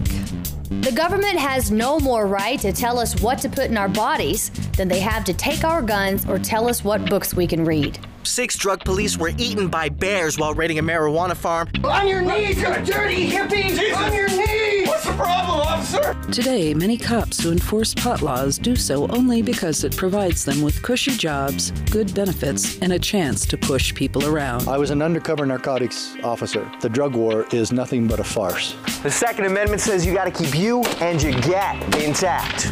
Guns and Weed, The Road to Freedom. A film by Michael W. Dean and Nima Vadadi. DVD available now at gunsandweed.com or on Amazon. That's gunsandweed.com. Makes the perfect gift. Remember, that's gunsandweed.com. Some of you asked, and now we've delivered. LRN.FM's live Keene, New Hampshire studio shows are now streamed in HD on Twitch. Visit our channel at twitch.lrn.fm and give it a follow. If you have Amazon Prime, you get 1 free subscription on Twitch. If you use it on our channel, Twitch will give LRN.FM a monthly piece of your Prime subscription cost. So please watch, follow, share, and subscribe to twitch.lrn.fm. That's twitch.lrn.fm. What do you shop for that you could otherwise buy at Amazon? Pretty much everything, right? Amazon has competitive pricing and they deliver, and that's a big plus. If you could plan ahead in your shopping, would you be interested in saving up to 33%? There's a catch. You have to do your shopping in Bitcoin. But imagine those savings. It's like a huge raise. All you have to do is go to saveatpurse.com. We've saved thousands, and you can too. Plan ahead and save. Saveatpurse.com. Did you know you can listen to LRN.FM via our free-to-air satellite channels? We have channels over nearly all of North America and much of Africa. All you need is an affordable receiver and a dish as small as 30 inches. There are no monthly fees. Learn more at sat.lrn.fm. Plus, if you are a broadcaster or want to be one, this is a good delivery method for our content. See our coverage maps and get details at sat.lrn.fm. That's sat.lrn.fm. sat.lrn.fm. My name is Angel Rach. I'm a mother of 2 teenage children, and I fought all the way to the Supreme Court for the right to use the medicine that saved my life. I've been permanently disabled for 10 years, with an inoperable brain tumor, wasting syndrome, and several other serious conditions. For 4 years, I was in a wheelchair, in so much pain, I couldn't even hug my kids. The hardest part was looking in their eyes and seeing how much they were suffering because of my medical condition. The medicine that gave me my life back and gave my kids their mom back was cannabis, also known as medical marijuana. With medical marijuana, I can walk, maintain my weight, and I can be a mom. Without it, my doctors believe that I would die. To learn more about medical marijuana, contact Marijuana Policy Project at 1-877-JOIN-MPP or on the web at mpp.org. Help get LRN.FM into more ears. Visit promote.lrn.fm for a free bumper sticker, flyers, banners, graphics, and more. Promote.lrn.fm. This is Angel Clark, and you're listening to The Call to Freedom on LRN.fm.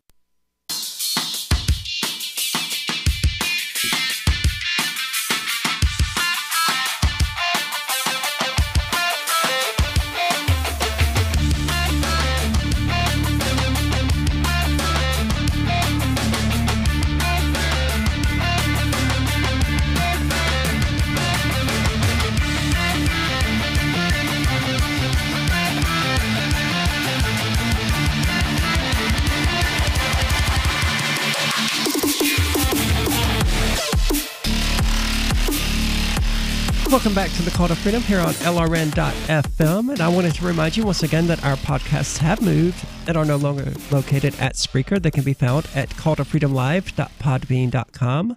That's calltofreedomlive.podbean.com. Moving on to other news, something that fascinates me endlessly.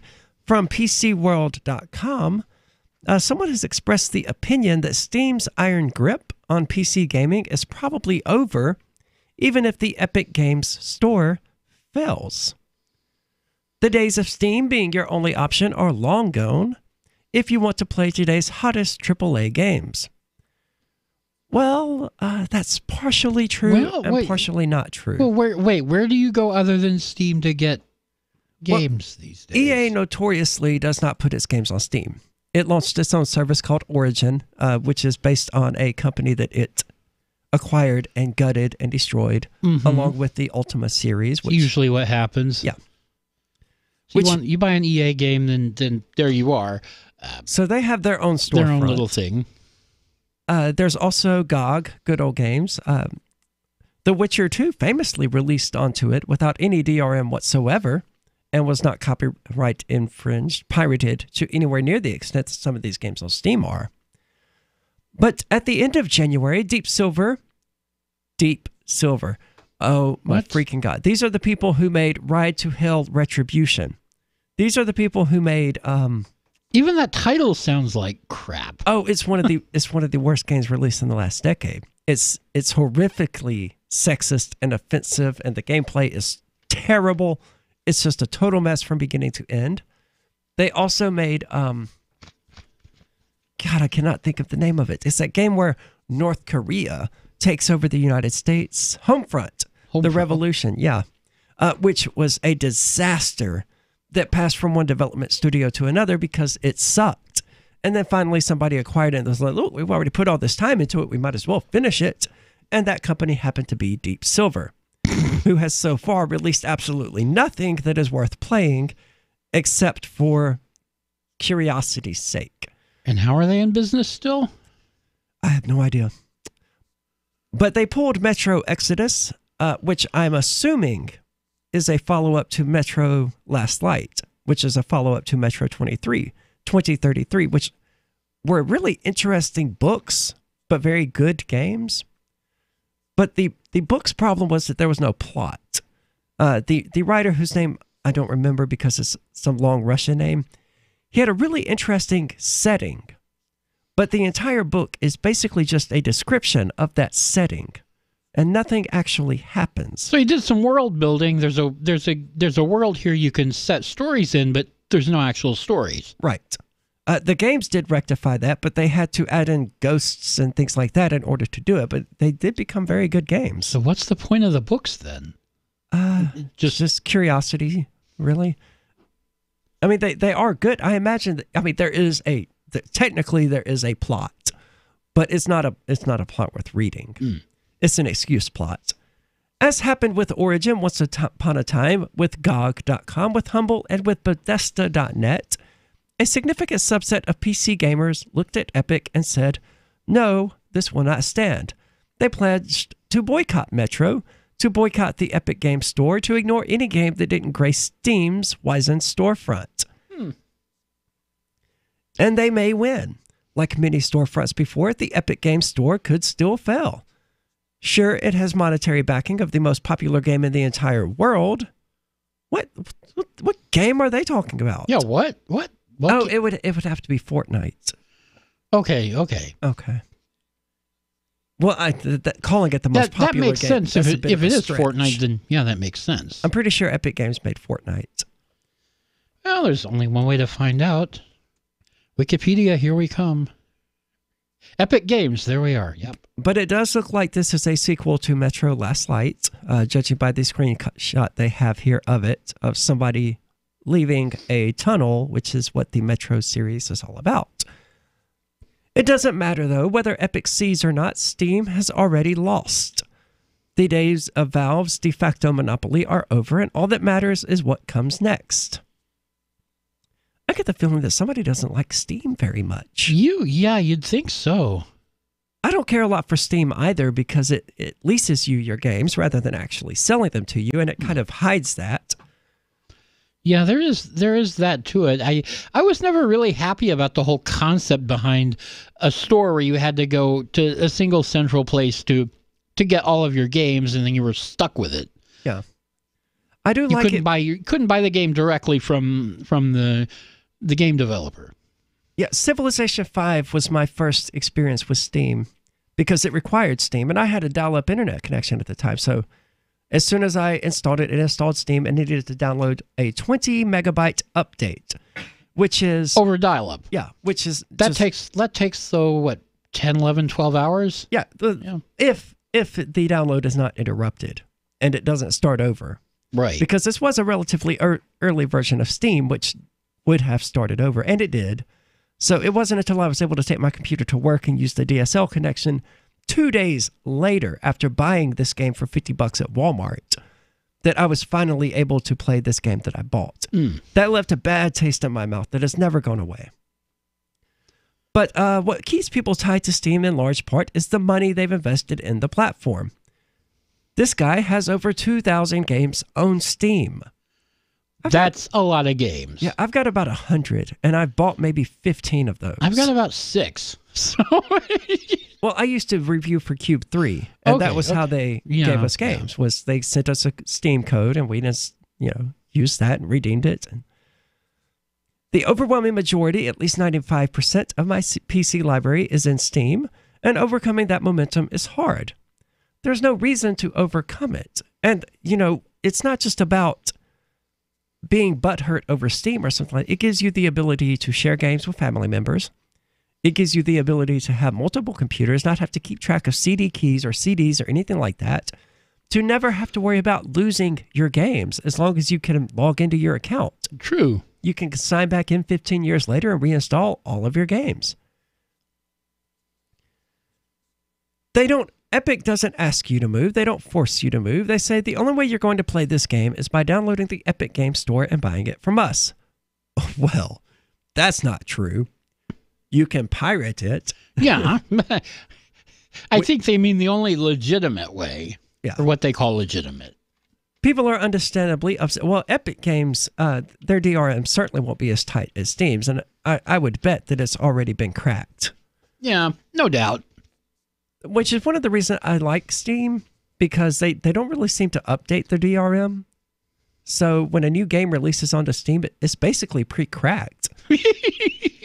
All you got to do is find the download link and download it, and you're good to go. Yeah, pretty much. There's plenty of reason for developers to get on board with Epic, though. They give developers 88% of revenue as opposed to 70% or up to 80% from Valve. On top of that, there's reason to believe Epic's sweetening these early moves by guaranteeing developers a certain amount of sales. Hey, that's nice. So if their user base doesn't hit those numbers, Epic makes up the difference out of pocket. You can expect to see more exclusives this year. It's a fact. I doubt any of them will make the same mistake as Metro Exodus, announcing 2 weeks before release and after the game's already been available for purchase on Steam. Good plan. But there are more exclusives to come. If you're a no Steam, no buy person, your 2019 lineup is going to be full of some major holes. Yeah. And here's the catch. If you are a no Steam, no buy person, it's only going to get worse from here. People seem to think that if Epic loses, publishers will simply return to Steam, hat in hand, and take whatever they're given. What is so horrible about Steam? I don't know. Why are that I didn't really hear an explanation in here about why people don't want to work with Steam. Is it because there's that much of a difference between 70% and 88%? That's probably, that's true.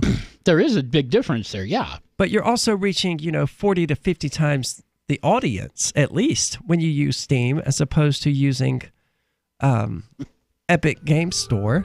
So you're kind of trading 70% times 40 million versus 88% times 3 million. Well, we'll be back. More of this discussion here on The Call to Freedom, so don't go anywhere. We'll be back in just a few minutes.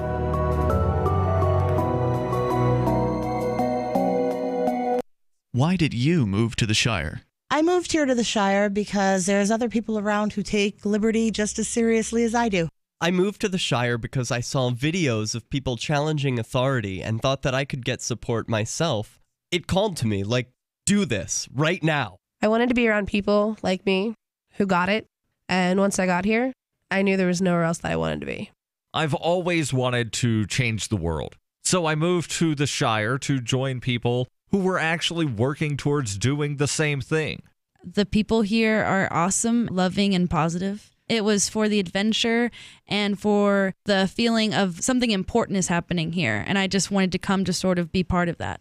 Visit ShireSociety.com to read and sign the Shire Society Declaration and learn the reasons why, if you love liberty, you should immigrate to the Shire. Plus, connect with others via the forum at ShireSociety.com. That's ShireSociety.com. Now that you've found the Liberty Radio Network at LRN.FM, you may want to help expose others to our great programs. To assist you in doing so, you'll find resources at promote.lrn.fm, including details on how to get a free bumper sticker, quarter-page flyers you can print out and distribute, banners for your website, as well as files that will allow you to make your own custom banners and graphics. Visit promote.lrn.fm and help bring new listeners to the Liberty Radio Network. That's promote.lrn.fm.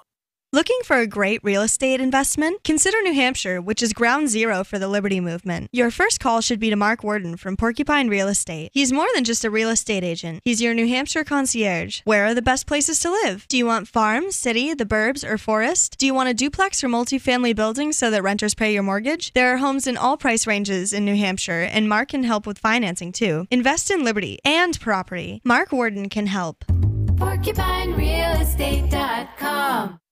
More of the Call to Freedom is coming up next, live after the news on the Liberty Radio Network at LRN.FM. This is the Liberty Beat, your daily source for Liberty news and activist updates, produced in partnership with SNLS News and listeners like you. Online at libertybeat.news and snls.news. I'm Mick Murrow with the weekend edition of the Liberty Beat for the week ending Friday, February 15th, 2019. Gold opened Friday at $1,318. Silver opened at $15.63. And Bitcoin is trading around $3,565. Today's prices are brought to you by InnoScale. Take off with Managed Cloud. Looking for a safe, secure way to store your important files online? Let InnoScale handle it for you. Their high availability cloud servers are the perfect solution for clients needing one or more secure, scalable servers with built-in hardware failover protection.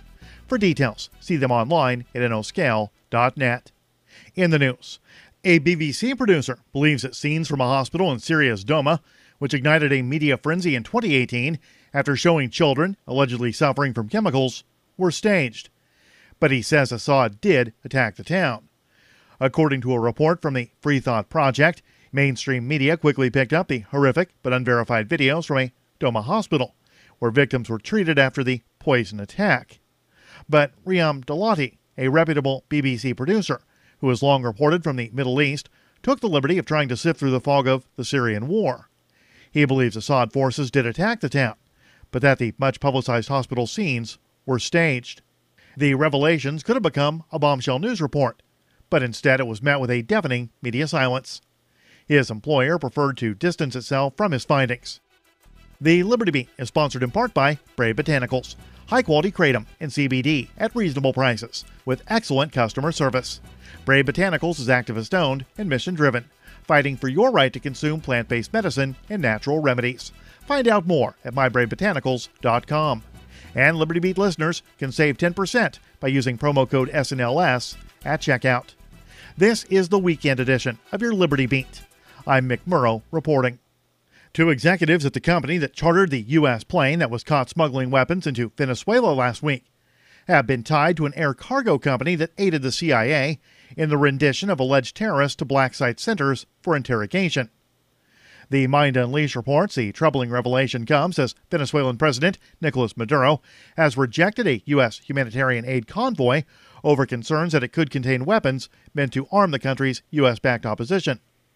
Venezuelan authorities recently announced that 19 rifles, 118 ammo magazines, 90 radios, and 6 iPhones had been smuggled into the country by a U.S. plane that had originated in Miami.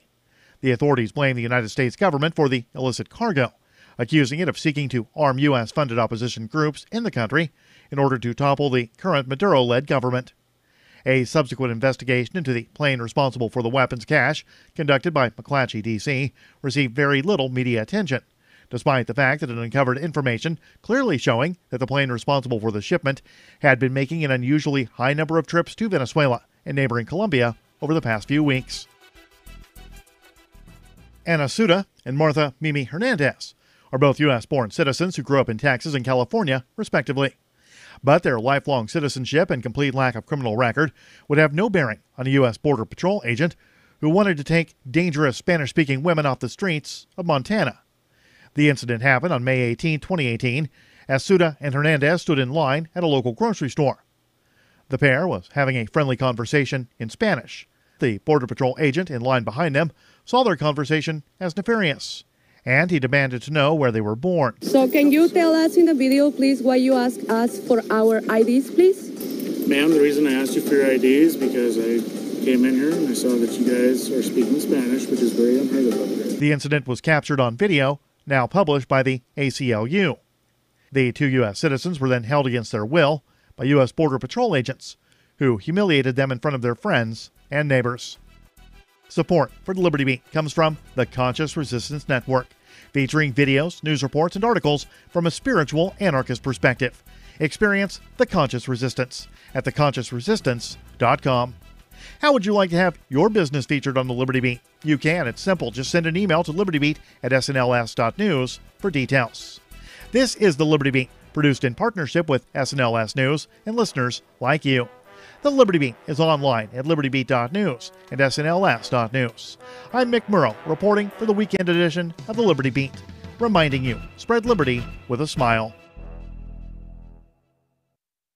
A new study finds most high school graduates are woefully unprepared for high school, and a bag of flour has a slave auction on its front. This is the Onion Week in Review. This week, Secretary of Labor Thomas Perez unveiled plans to boost the nation's struggling job market by giving every unemployed American a self-serve yogurt shop, saying that the frozen yogurt business model is robust, profitable, and that they've pretty much exhausted other options. Perez explained that owners will be responsible for stocking their own topping bars with items such as Oreo crumbles, minced kiwi, cashews, and gummy bears. Estimates indicate the country will need to increase daily consumption of frozen yogurt by approximately 2.3 gallons per person in order for the new stores to remain solvent. And in this week's local news, something is apparently going on between a mom and her friend. In other news, Taco Bell warns its employees against ever exposing their skin to its food. A sad man tears 2 bananas off of a larger bunch, and a new report finds everything you've ever wanted has been right in front of you all along. This is the Onion News Network. You're listening to The Call to Freedom on LRN.FM. تستمتعون إلى برنامج نداء للحرية مباشرة على LRN.FM.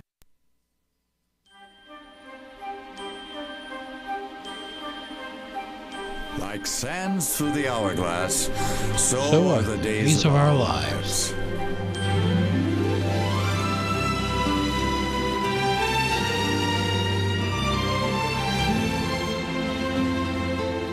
That's right. This is the Call to Freedom, and do you know what that music means? That music means that it is time to continue on with our long-awaited series known as Libertarian Drama of the Week. And this week, of course, we have none other than Bill Weld, who has decided to challenge Trump for the Republican nomination in 2020. Oh, yeah, this is going to go over well. It is. It certainly is not.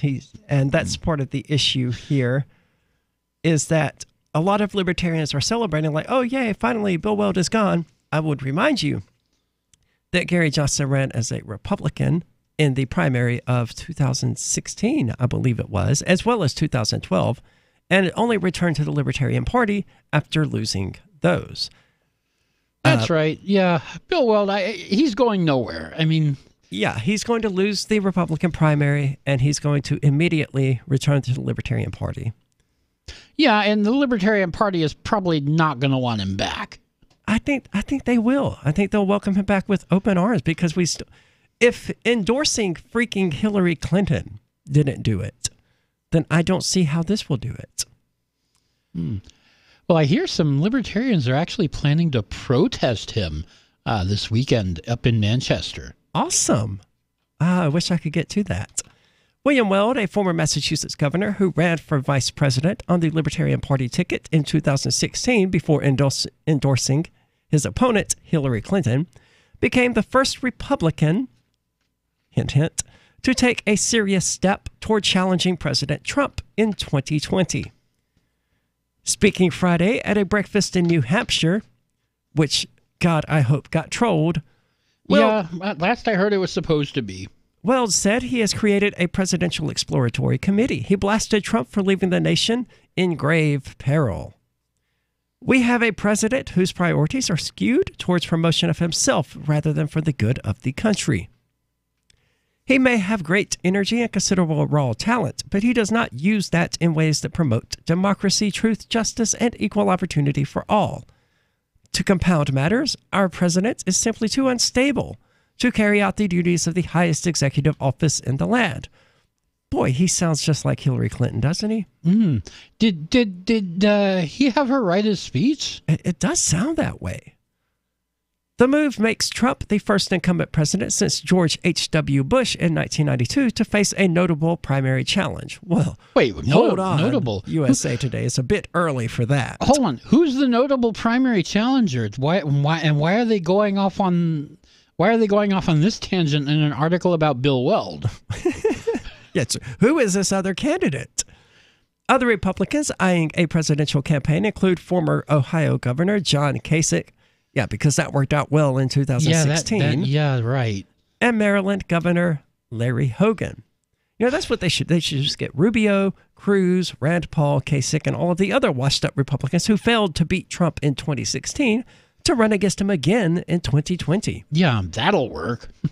Trump remains popular with Republicans, so faces little risk in losing the GOP nomination. But primary challenges often foreshadow trouble ahead for incumbent presidents. Bush and Jimmy Carter lost their bids for a second term after facing challenges from inside their own party. Asked to comment on Weld's campaign, White House Press Secretary Sarah Sanders responded, "Who?" Yeah, exactly. That is awesome. Stephen Stepanek, the chairman of the New Hampshire Republican Party, pointed to Weld's past support of President Barack Obama and said he didn't expect his campaign to get very far among Republican primary voters. The Republican Party is a big tent, but someone who endorsed Barack Obama in 2008 and 2012 and supported Hillary Clinton in 2016 as the Libertarian Party's vice presidential nominee really needs to think about how welcome he is in the Republican Party. He sounds like he's on the far left side of that tent. Dude, you got called out by Republicans, Weld. How much do you have to suck to get Republicans to call you out on it? Indeed. Fiscally conservative, but socially liberal, which is a phrase that I hate. Yeah. The 73-year-old Weld ran on the Libertarian Party ticket in 2016 with former New Mexico Governor Gary Johnson, receiving about 4.5 million votes, or a little more than 3% of the national popular vote. Despite a pledge to libertarians that he would remain loyal to the party going forward, shocking, Weld, on January the 17th, walked into the clerk's office of the Massachusetts town where he lives and re-registered with the GOP, adding to speculation that he would challenge Trump in the primary. So he's also a liar, a proven liar. Yep. Weld has not won a political race since being re-elected governor by a landslide in his heavily Democratic state in 1994. That's because he was a Democrat running as a Republican, kind of like Trump. So he might do okay. Yeah, well, I don't know what Trump is, but I know he ran as a Republican. He did, and he won. He was first elected to the office in 1990, defeating a conservative Democratic candidate. So he was more liberal than the Democratic candidate, which is why he won. While holding the line on spending and taxes, Weld as governor embraced liberal positions at odds with national Republicans on abortion and gay rights.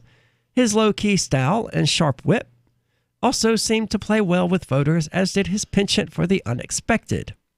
He once ended a news conference touting progress in cleaning up Boston's polluted Charles River by diving fully clothed into the waterway. He did? I hadn't heard this one. Apparently.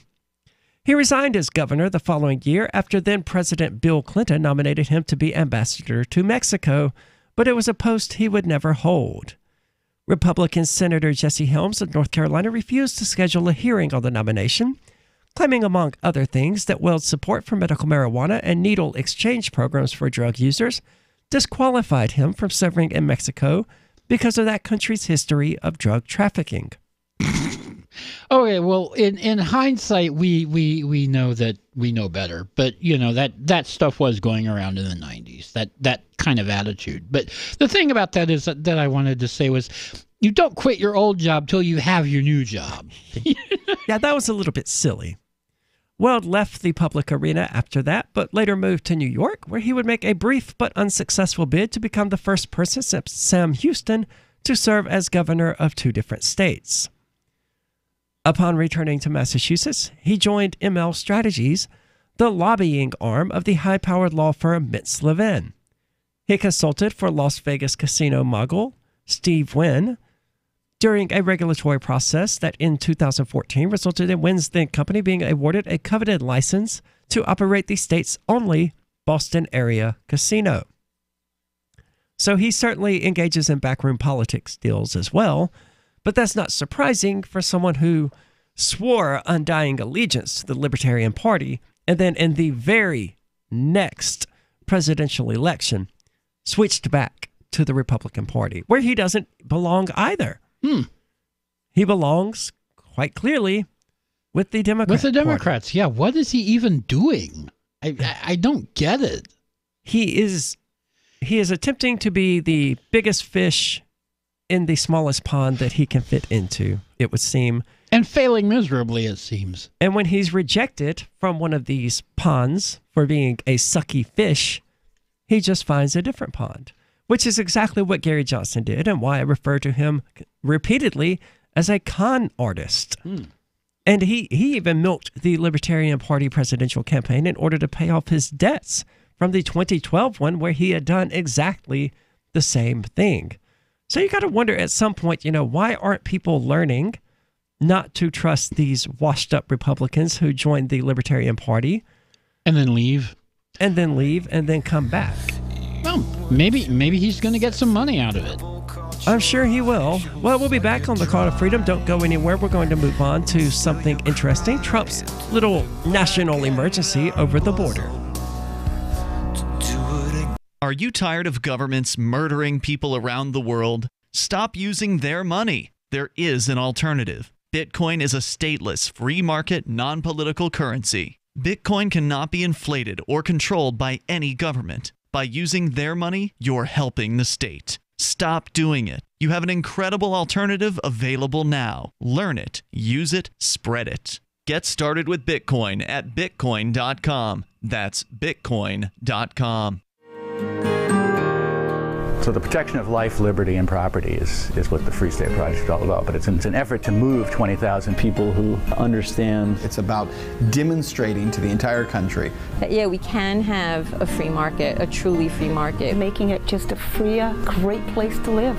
It's the world's largest voluntarist libertarian community, and it's only getting bigger. That's amazing, to be able to move to a place where other people passionately believe in being free and independent. What the Free State Project is managing to do, though, is to put their money where their mouth is. It's physically getting up across the country and saying, let's go someplace and let's demonstrate the power of these ideas. There's a lot of kind of philosophy that surrounds liberty. There's a lot of thinking about it and talking about it. But here in New Hampshire, people are doing it.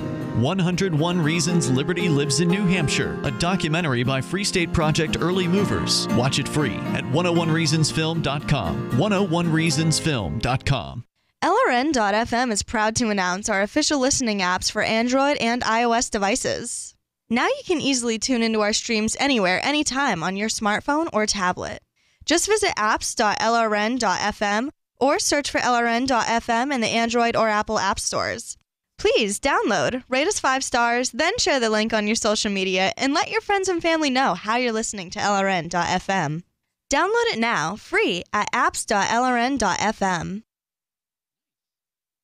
I love My Magic Mud. I drink a lot of coffee. I had stains on my teeth. Then I found My Magic Mud, and I was told it would remove stains. So I paid attention when I brushed the first time. My Magic Mud is black tooth powder, and the difference it made in my teeth in one application was noticeable. With 4, my teeth were as white as you normal folks out there. Please go to mymagicmud.com and buy a jar. There's 150 applications for $25. You can use Bitcoin, mymagicmud.com. There are lots of ways to listen to Free Talk Live. Our podcast has been around since podcasts began, and now the FTL feed is loaded with content besides our full show archives. Did you know that we make it easy for you to customize your podcast subscriptions? We have different feeds, one that includes only our full shows, one with just the Daily Digest, and one with just the Edgington Post. You decide what you listen to. It's quick and easy to customize your feeds at feeds.freetalklive.com. That's feeds.freetalklive.com.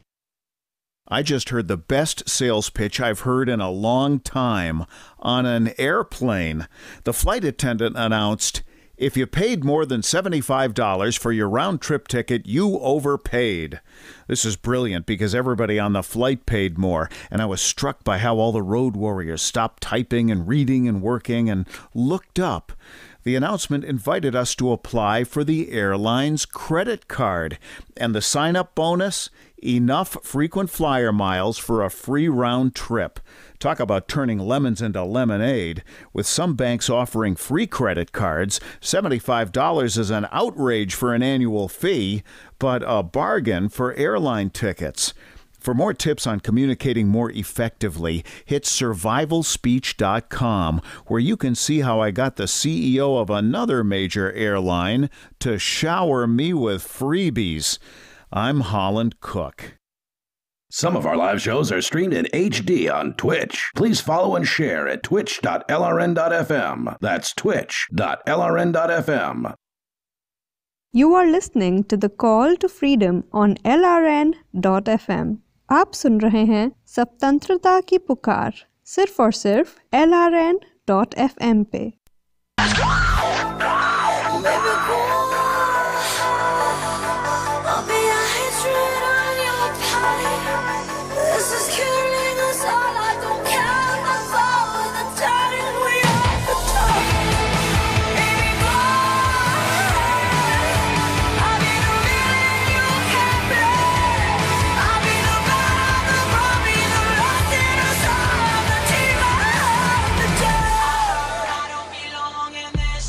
All right, welcome back to Call to Freedom here on LRN.FM. As always, I'd like to invite you to give us a call at 603-283-6160.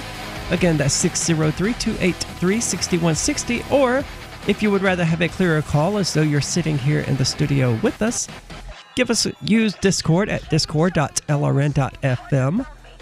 And that will get you, clearer audio sounding like, as I said, you're in the studio with us. Sorry, I'm juggling multiple things. We're working on getting these music beds automatic, so I don't have to do that anymore. I'll be very happy for that.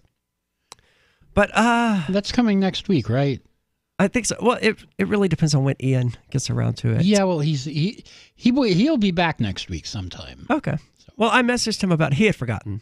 Yeah. Understandably, they're kind of busy having their little vacation down there. So Dude is probably the only person I know who's just routinely busier than I am. Mm. But the big news of the day, in addition to the mass shooting that we'll probably end up covering Monday once all of the facts are out, is the shutdown. The shutdown has been averted, but the national emergency has not been. President Trump has signed a sweeping spending bill hours before funding expired for parts of the government. President Trump on Friday declared the southern border of the United States to be a national emergency. No. You don't get to do that. Well, evidently he does. Well, catapulting the country into uncertain legal and political battles, or he might not, as he seeks to fulfill a campaign promise that eluded him for 2 years because he didn't pursue it. Back when he had the Republican House and the Republican Senate and the Republican Supreme Court. Yeah, well, they would have all gone along with it. Oh, they would have. Yeah, because if they don't kneel and kiss the ring, then they're kind of screwed. This is all about creating conflict. It is. He made the designation in an attempt to redirect taxpayer money from other accounts and use it to erect more than 230 miles of barriers along the U.S.-Mexico border. But Trump anticipates a flurry of legal challenges that will eventually be decided by the Supreme Court.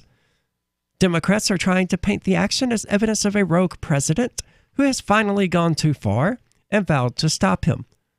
Wait, he's only now just finally gone too far? I mean, he finally went too far like the day he was inaugurated, pretty much. It's been one thing after another. Yeah, it wasn't dropping the mother of all bombs that was going too far.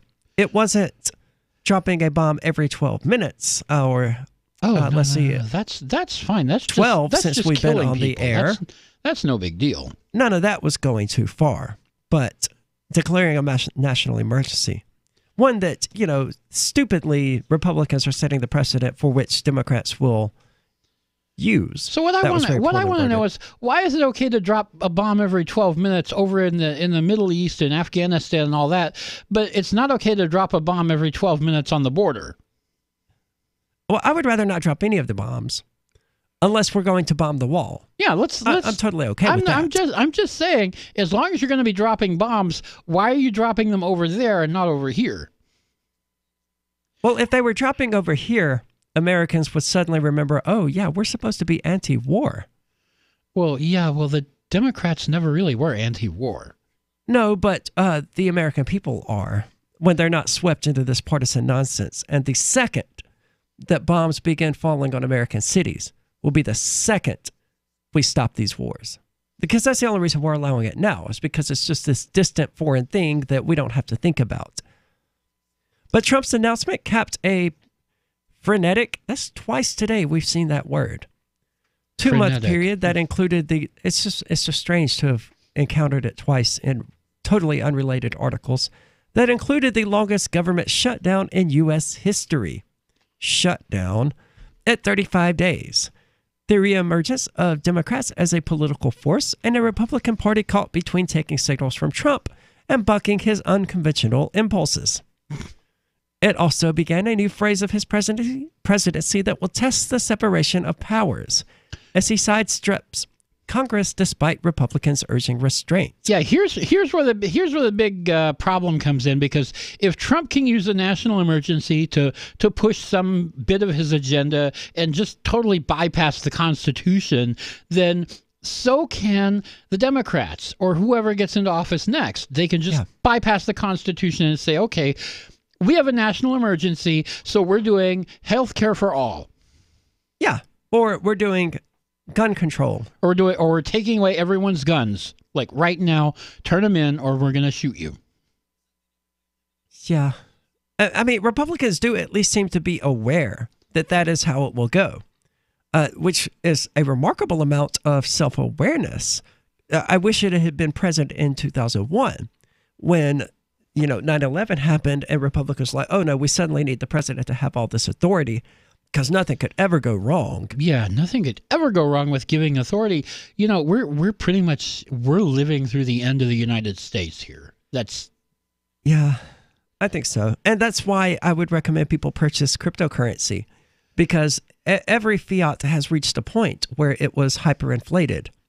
And when that happens with the USD, your savings, your house, everything is going to vanish overnight. Pretty much. You're going to want a currency that is apart from all of that and that cannot be hyperinflated.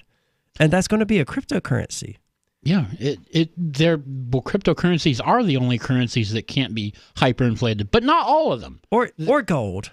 Or some sort of hard metal. Well, but it's a lot need easier hard to metals steal that. for offline, because there will be, if things get really bad, it will be impossible to use cryptocurrency without for a short time connection. in certain places. You might need like physical hard currencies like silver, gold, that sort of thing. Yeah, to get the $17 million worth of USD that it's going to take to pay your cell phone bill so that you can go out to use cryptocurrency. Right. I think that's certainly going to happen. I don't know if we'll live to see it.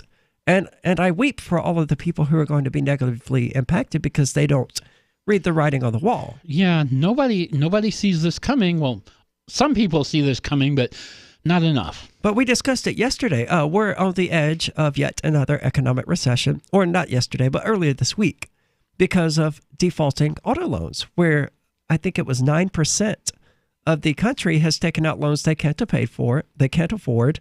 They're more than 90 days behind. They're about to default. These cars are going to go back, and it's going to have the exact same effect as the housing market collapse, which was people defaulting on loans that they couldn't pay for in the first place because their credit score couldn't afford the interest rate that they were given because of their credit score.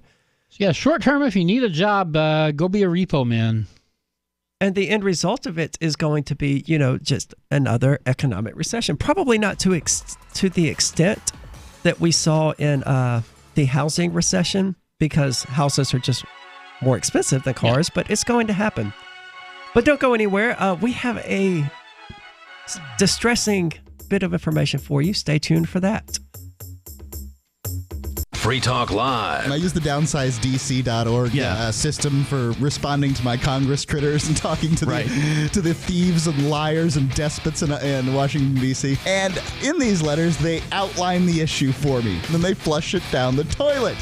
And it's so demeaning. Yeah. They just don't care what I think. I can tell them, he'll pretend like he cares if he's trying to get elected. They only care what you think if you're giving them a check with, 5 digits on it. Then you might be able to get them to do something. Yeah. But that's just one senator among the 535 disgusting, dishonorable thieves. What's a guy to do? These lobbying groups, they run Washington. Washington has been taken over.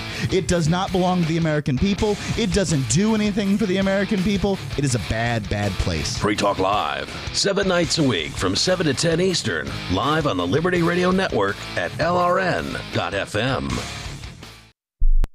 So you've signed the Shire Society Declaration and are planning your move to New Hampshire to be around more liberty-oriented people. Next, sign up for the Shire Society Forum at forum.shiresociety.com. There are a bunch of people there who are already in the Shire, and they want to meet you. If you're already in the Shire physically, you should also come by the forums. Remember, not everyone uses Facebook. New people are signing up for the Shire Society Forum every month, so drop in and say hello at forum.shiresociety.com. Is spreading the message of liberty, cryptocurrency, and peace around the globe worth $2 per month to you? As you may already know, in addition to our internet feed, LRN.FM broadcasts on free-to-air satellite across North and Central America, as well as Sub-Saharan Africa. And we've been available on satellite for free 24/7 since 2010. The LRN.FM free-to-air satellite signal is reaching some of the most oppressive regimes in the world, and there's no doubt our ideas are making an impact. You can learn more about the channel's impact by watching the 3-minute video at fund.lrn.fm. If you'd like to help free minds globally with our ideas of liberty, cryptocurrency, and peace, you can donate as little as $2 per month via fund.lrn.fm. You can help us continue and expand our satellite broadcast to multiple continents. Visit fund.lrn.fm today, and thank you for your help. Don't forget to share the link on social media. That's fund.lrn.fm. LRN.FM now has a Discord. Discord is a free text and voice chat platform, and we now have our own server with a bunch of channels at discord.lrn.fm. You can join other listeners as they chat about various things during our live shows, or anytime, day or night. Discord software is available cross-platform, so you can have it on whatever device you want and take your chats anywhere. Join our Discord at discord.lrn.fm. That's discord.lrn.fm. Hi, I'm Derek J. I don't want a politician to represent me. To me, government is the idea that one group of people can coerce everyone to comply with an edict, or face increasing punishments up to and including death. Despite perhaps the most noble of intentions, the best government services are a far cry from what could be provided for by voluntary interactions. Besides, the people who call themselves the government wage wars and put peaceful people in jail for crimes involving no victims. If Starbucks used some of its money to drop bombs, I wouldn't shop there. So why would I support the American empire? The empire does not require my consent. Derek J's Victimless Crime Spree. Watch it for free and order the Director's Cut DVD at victimlesscrimespree.com. That's victimlesscrimespree.com. Love what we do? Please help support our international satellite channels at patreon.lrn.fm. That's patreon.lrn.fm.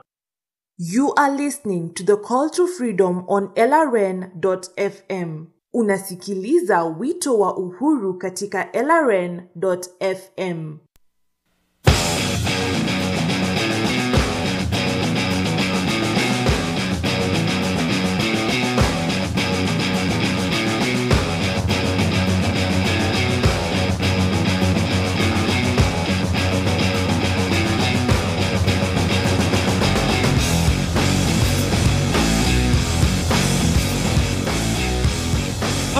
Welcome back to the Call to Freedom here on LRN.FM, coming at you live from our Liberty Radio Network studio here in Keene, New Hampshire, and I still have not found a good way to say that. Wait, what are we saying that we don't have a good way to say? LRN.FM studio? Yeah, but I said it twice. Here in Keene, New Hampshire. In very rapid succession. So I've got to work on that. I do have to work on that. As we've talked about in the past few weeks, our co-host, Will Coley, is leaving Keene, and we were hoping that he was going to be on the show today. I had a whole thing worked out, actually. Tom Gray was going to call in as a total surprise to Will and just start talking, joining the conversation about Will leaving. We were going to give him a nice little send-off. I messaged Michael to ensure that he was going to be here for it because totally Michael ruined the surprise, Will. Yeah, because Michael is taking over my spot. I will be taking over for a while. Yes, while I take over Will's spot. Will is moving to Florida. He's not leaving the show. He is, Super Meat Boy. He is leaving Keene, and he's got some stuff to deal with. So he's going to be totally off the show for like a month. A month or so. Yeah, he's got to get everything settled down there. He's going to be too busy. So yeah, and then he will be calling in as using our TeamSpeak or Discord lines or one of these many ways we have. We'll get him hooked up one way or another. And we will carry on the show. Speaking of which, I mean, obviously there have been significant changes to the show here in the last few weeks. One of those is going to be the music beds. Will and I have drastically different tastes in music. I get to decide that now, so I'm using that to full effect. So we're not going to have any more breakfast burritos? We will still have breakfast burritos, yes. Tacos? Definitely. Star Fox? Well, we'll still have Star Fox as well. There's a lot of Super Meat Boy and Binding of Isaac in my playlist as well. But Will, we wish you the best. We're going to miss you really more than I've let on because I'm losing my best friend here in Keene. Yeah, we know why you have to go, and we understand, but we are going to miss you. So yeah, I mean, Will was the whole reason I moved here. He's the whole reason I'm on the show. He was the one who saw something I wrote and started this long chain of events that landed me in New Hampshire, which is still kind of bewildering when I stop to think about how it all played out, because it just started with a blog that I had, which led to a podcast that I did and some videos that I did. And then he was like, hey, join us on the show. And I did. And it was like, hey, you should come up to Pork Fest. And I did. And it was like, hey, you should come back to Pork Fest. Well, actually, he was like, you should move to New Hampshire. And I was like, I was going to move to Vegas. But I mean, 2 years ago, New Hampshire was not anywhere in my view. It was going to be Las Vegas, to which I moved. And you wound up here instead. Yeah. So almost the diametrical opposite. Yeah, I don't think it's snowing in Vegas. It is definitely not snowing in Vegas, but he's got some stuff to go deal with. He's going to be away from New Hampshire for possibly 18 months to 2 years, or possibly longer. Who knows? 2 years is a long time. A lot can happen in 2 years. Yeah, it really is. It really is. But the Call to Freedom will carry on. I'm doing some things, hoping to get us onto more licensed radio stations, hoping to... there won't be any structural changes to the show or anything like that. I'm not this megalomaniac who's going, ha, it's my show now. I can change this and that. We're still going to have the crypto hour and... Still going to be the cannabis segment. I don't think either one of us smokes cannabis. You got that right. I don't smoke cannabis, but that's not for lack of trying. It's because every time I do, I end up on the floor. Oh, okay. So. Mine's an anxiety issue. But I mean, everything's going to carry on as it has been. But I will be doing the stuff now to attempt to get us sponsors and radio play and all of that kind of stuff. So, Will, we love you. We're going to miss you. And we will do our best to carry on in your spirit while you're gone. And then we'll hold the fort. Yep. But we have a caller here on the line. It's Mortified Penguin, who has called into the show before. Mortified Penguin said he has some comments to make. There's a bit of feedback there. Can you turn us down? Do you still hear it? Because I'm just talking into my phone. Let me see. Do you hear it? Sort of. Yeah, a little bit. Not as much as before, but yeah, it's okay. Well, I turned on my volume, so you should. You should not have any. It's all good. Okay. Actually, what you just did took care of it. Perfect. So, what's going on? I was touching something off to Will. So, I see he's going down to Florida. I'm sure you guys will, hold down the fort. You guys do a great job. Thank you. You really do. So, and you have some pretty good taste in music. I'm not a huge music listener, but like you have some pretty good taste in music. So I'm pretty sure that. Although I do like Will's jazz. I think he definitely represents the jazz. I'm a big fan of that. But I've got a question. There has been some changes to the show. How's the Podbean coming along? Because I've never used it before until I started, following you guys on there. It's coming along. We're averaging a number of downloads per day that I'm not sure I want to say while I'm trying to acquire sponsors. But we, but we are getting downloads per day, which is remarkable. It's more than one. Yeah, considering there are only 12 episodes online, and it's only existed for like 2 weeks. Having that kind of audience reach already right after launching the new podcast, it's something I'm proud of. And it's steadily growing with new followers and new shares and things like that. We've got a message that people are looking for. So it not enough people are looking for it, but that's not a problem we can fix just yet. Yeah. And a unique delivery. So you guys have a good whole thing going on. It's not like any other show out there. And really, Spreaker wasn't really publicized very much. I mean, I found out about it, but I definitely have heard more. You guys talking more about the Podbean, which is a pretty cool app, by the way, in my opinion. It is. I've always liked the Podbean app. It was why I started using it back in the day when I was doing rantings and ravings of the Anarchist Shemale.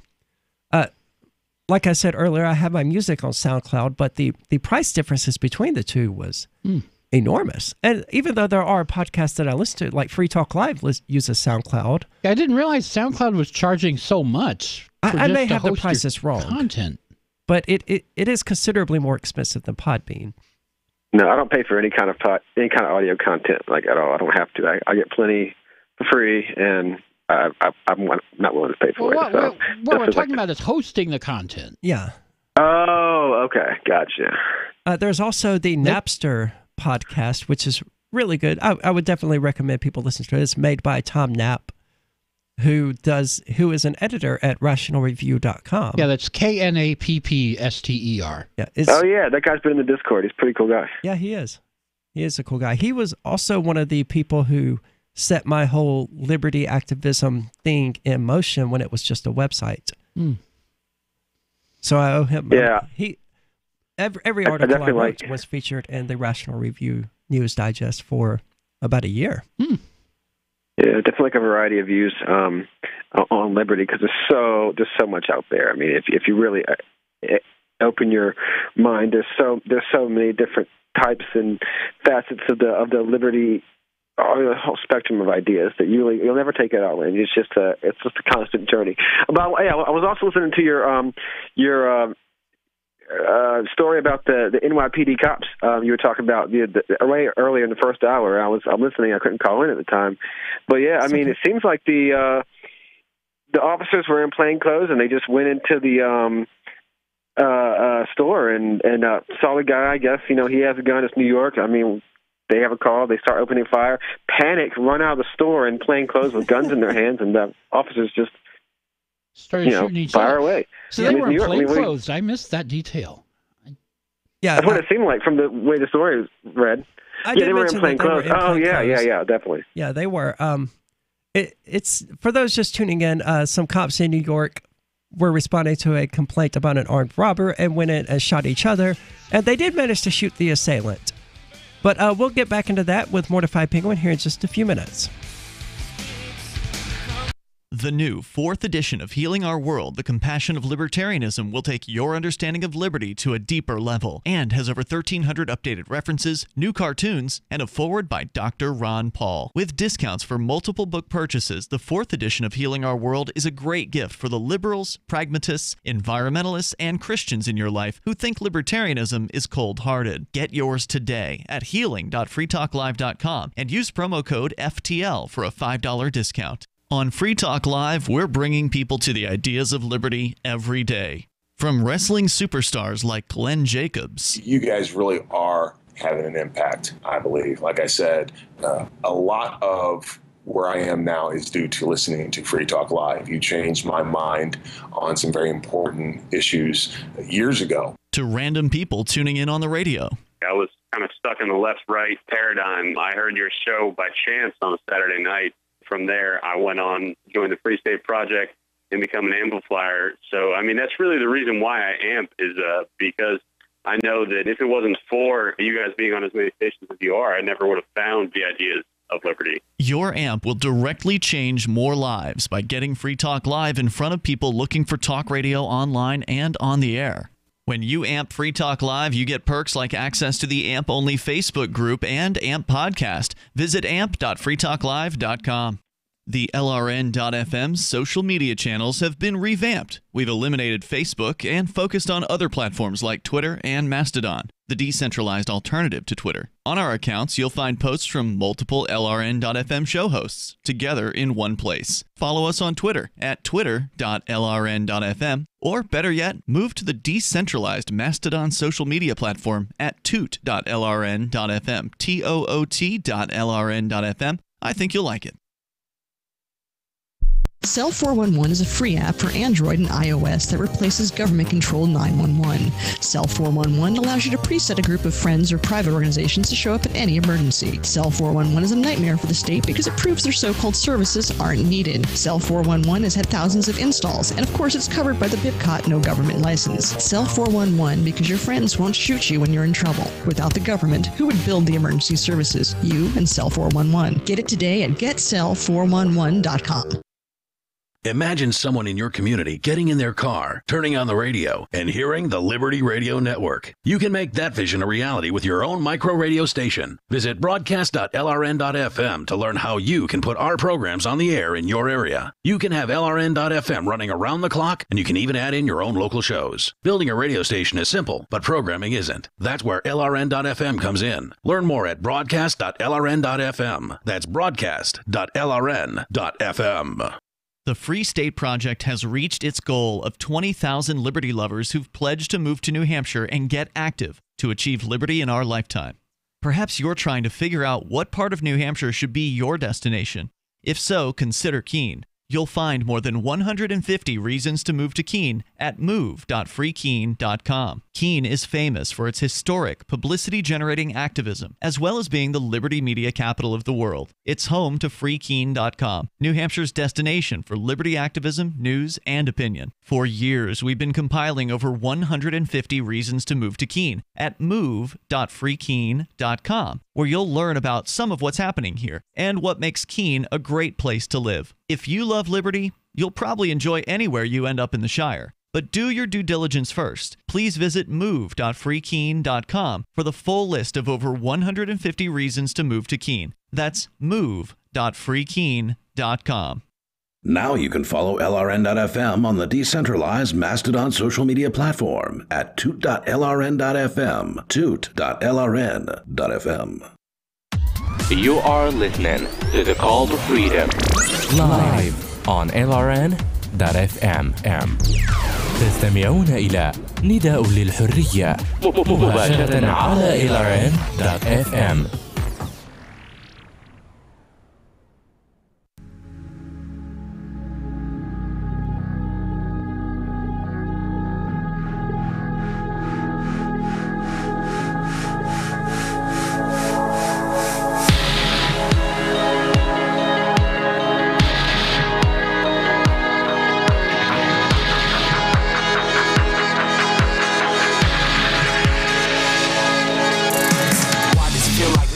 day. Something in here's not right today. Why am I so All right, welcome back to the Call to Freedom here on LRN.FM. I'd like to invite you to support us on Patreon. That's calltofreedom.patreon.com or patreon.com/calltofreedom. Either of those will work.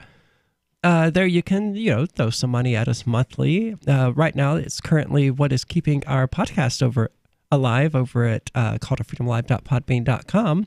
Paying that $15 a month for us, that would be Jonathan Dunker and someone else whose name has just totally slipped my mind, and that's horrible. I apologize for that. We'll dig it up and we'll thank you next week. Yeah, but thank you to everybody who does that and for ensuring that we're able to actually do stuff like that, like keep the website up and going and keep the podcast up and going, all of which actually take money to do. But we've been joined via phone line by Mortified Penguin, who has been discussing a story that we talked about in the first hour, which was the NYPD responding to a robbery call. Yeah. And they went into the store. They saw the guy.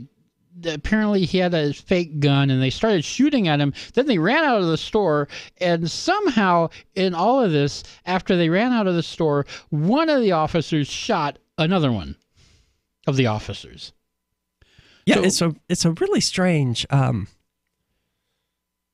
outcome, considering that the perpetrator did not have a gun. Yet two officers got shot. So, Mortified Penguin, are you still with us?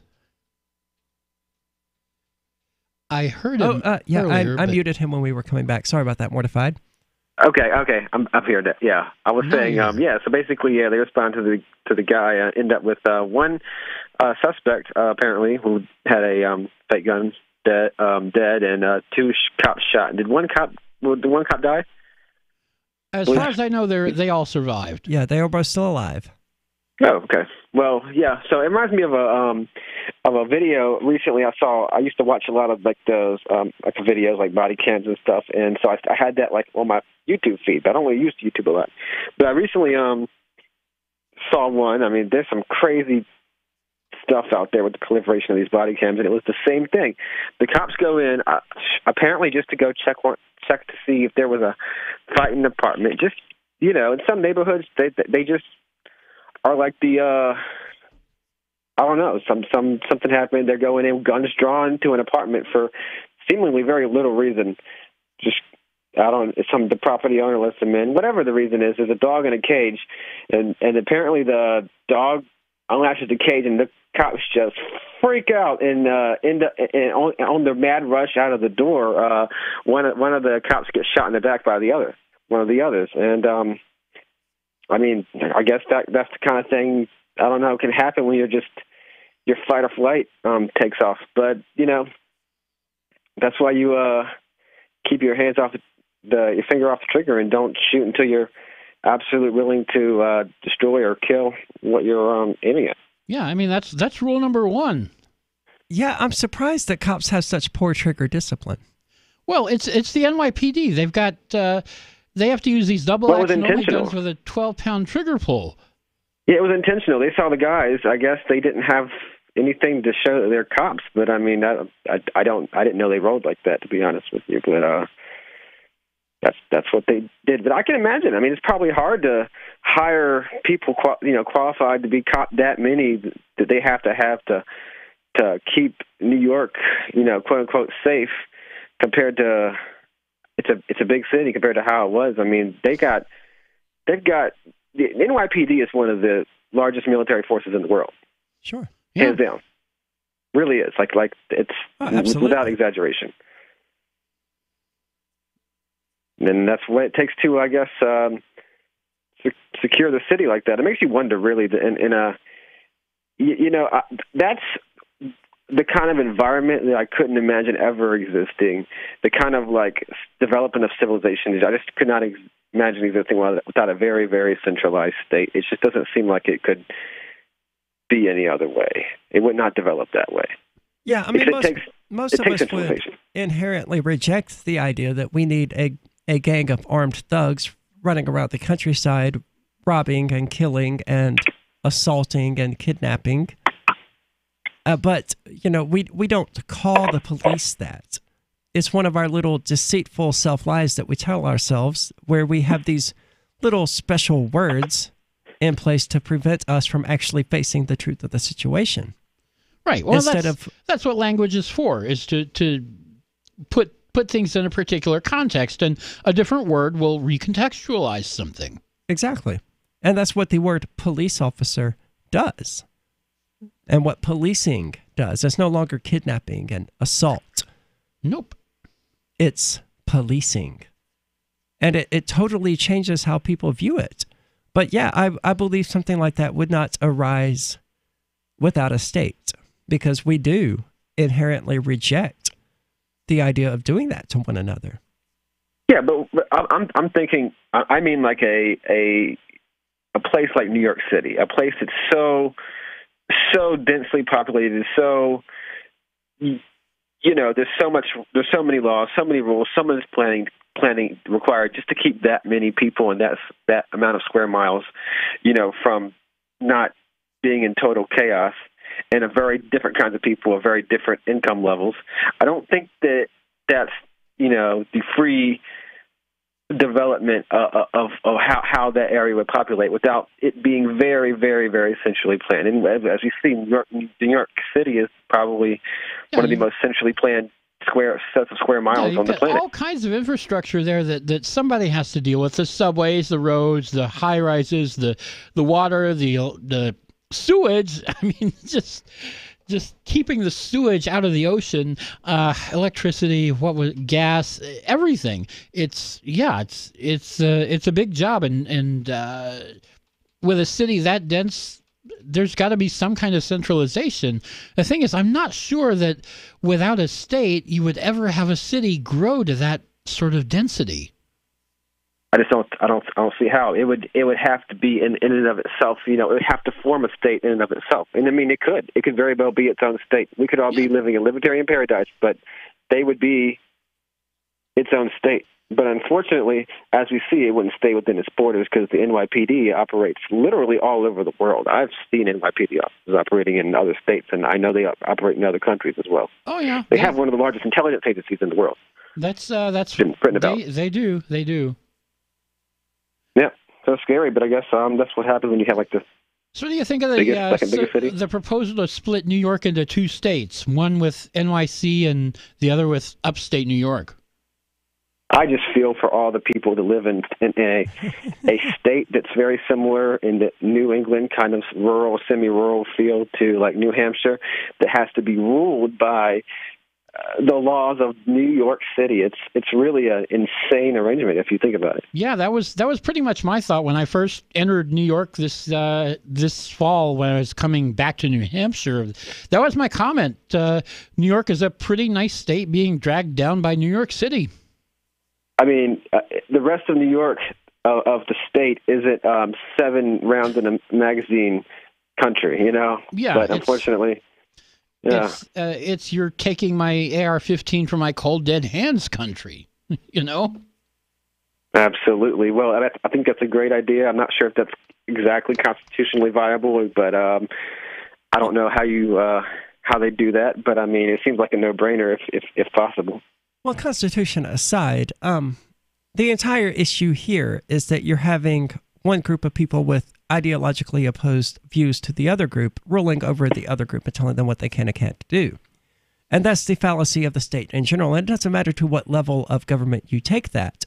Whether you're dealing with somebody within a county who doesn't agree with their county government, or somebody within a city who doesn't agree with their city government, or even somebody in a smaller township who doesn't agree with their town government. You always have some portion of people who are being tyrannized by another group. And when you take it to the state level and to the federal level, you just end up with a wider percentage of people who are being tyrannized. Pretty much. Yep, you said it great. Yep, so I mean, what happens when you have arbitrary borders and people within have to live according to, you know, the rules of the majority? Indeed. Well, that's been it for the Call to Freedom. So we'll be back Monday, as always, so stay tuned. But don't go anywhere, because Free Talk Live is coming up next, coming at you live from Acapulco in Mexico. Yeah. So don't go anywhere. This is Michael Dean from the Freedom Fiends. I've run websites since 1996 and have used over a dozen web hosts in that time. AgristHosting.com is the only one that hasn't broken my heart. Agrist Hosting's uptime and service is stellar, and their DDoS mitigation is the best I've seen. That's important because if you tell the truth in this world, you'll ruffle feathers. And some people will try dirty tricks to silence your voice. No matter what the haters hit us with, Agrist Hosting keeps our websites online. If you have a mission-critical commercial presence or a world-changing activism site, you cannot tolerate any skullduggery.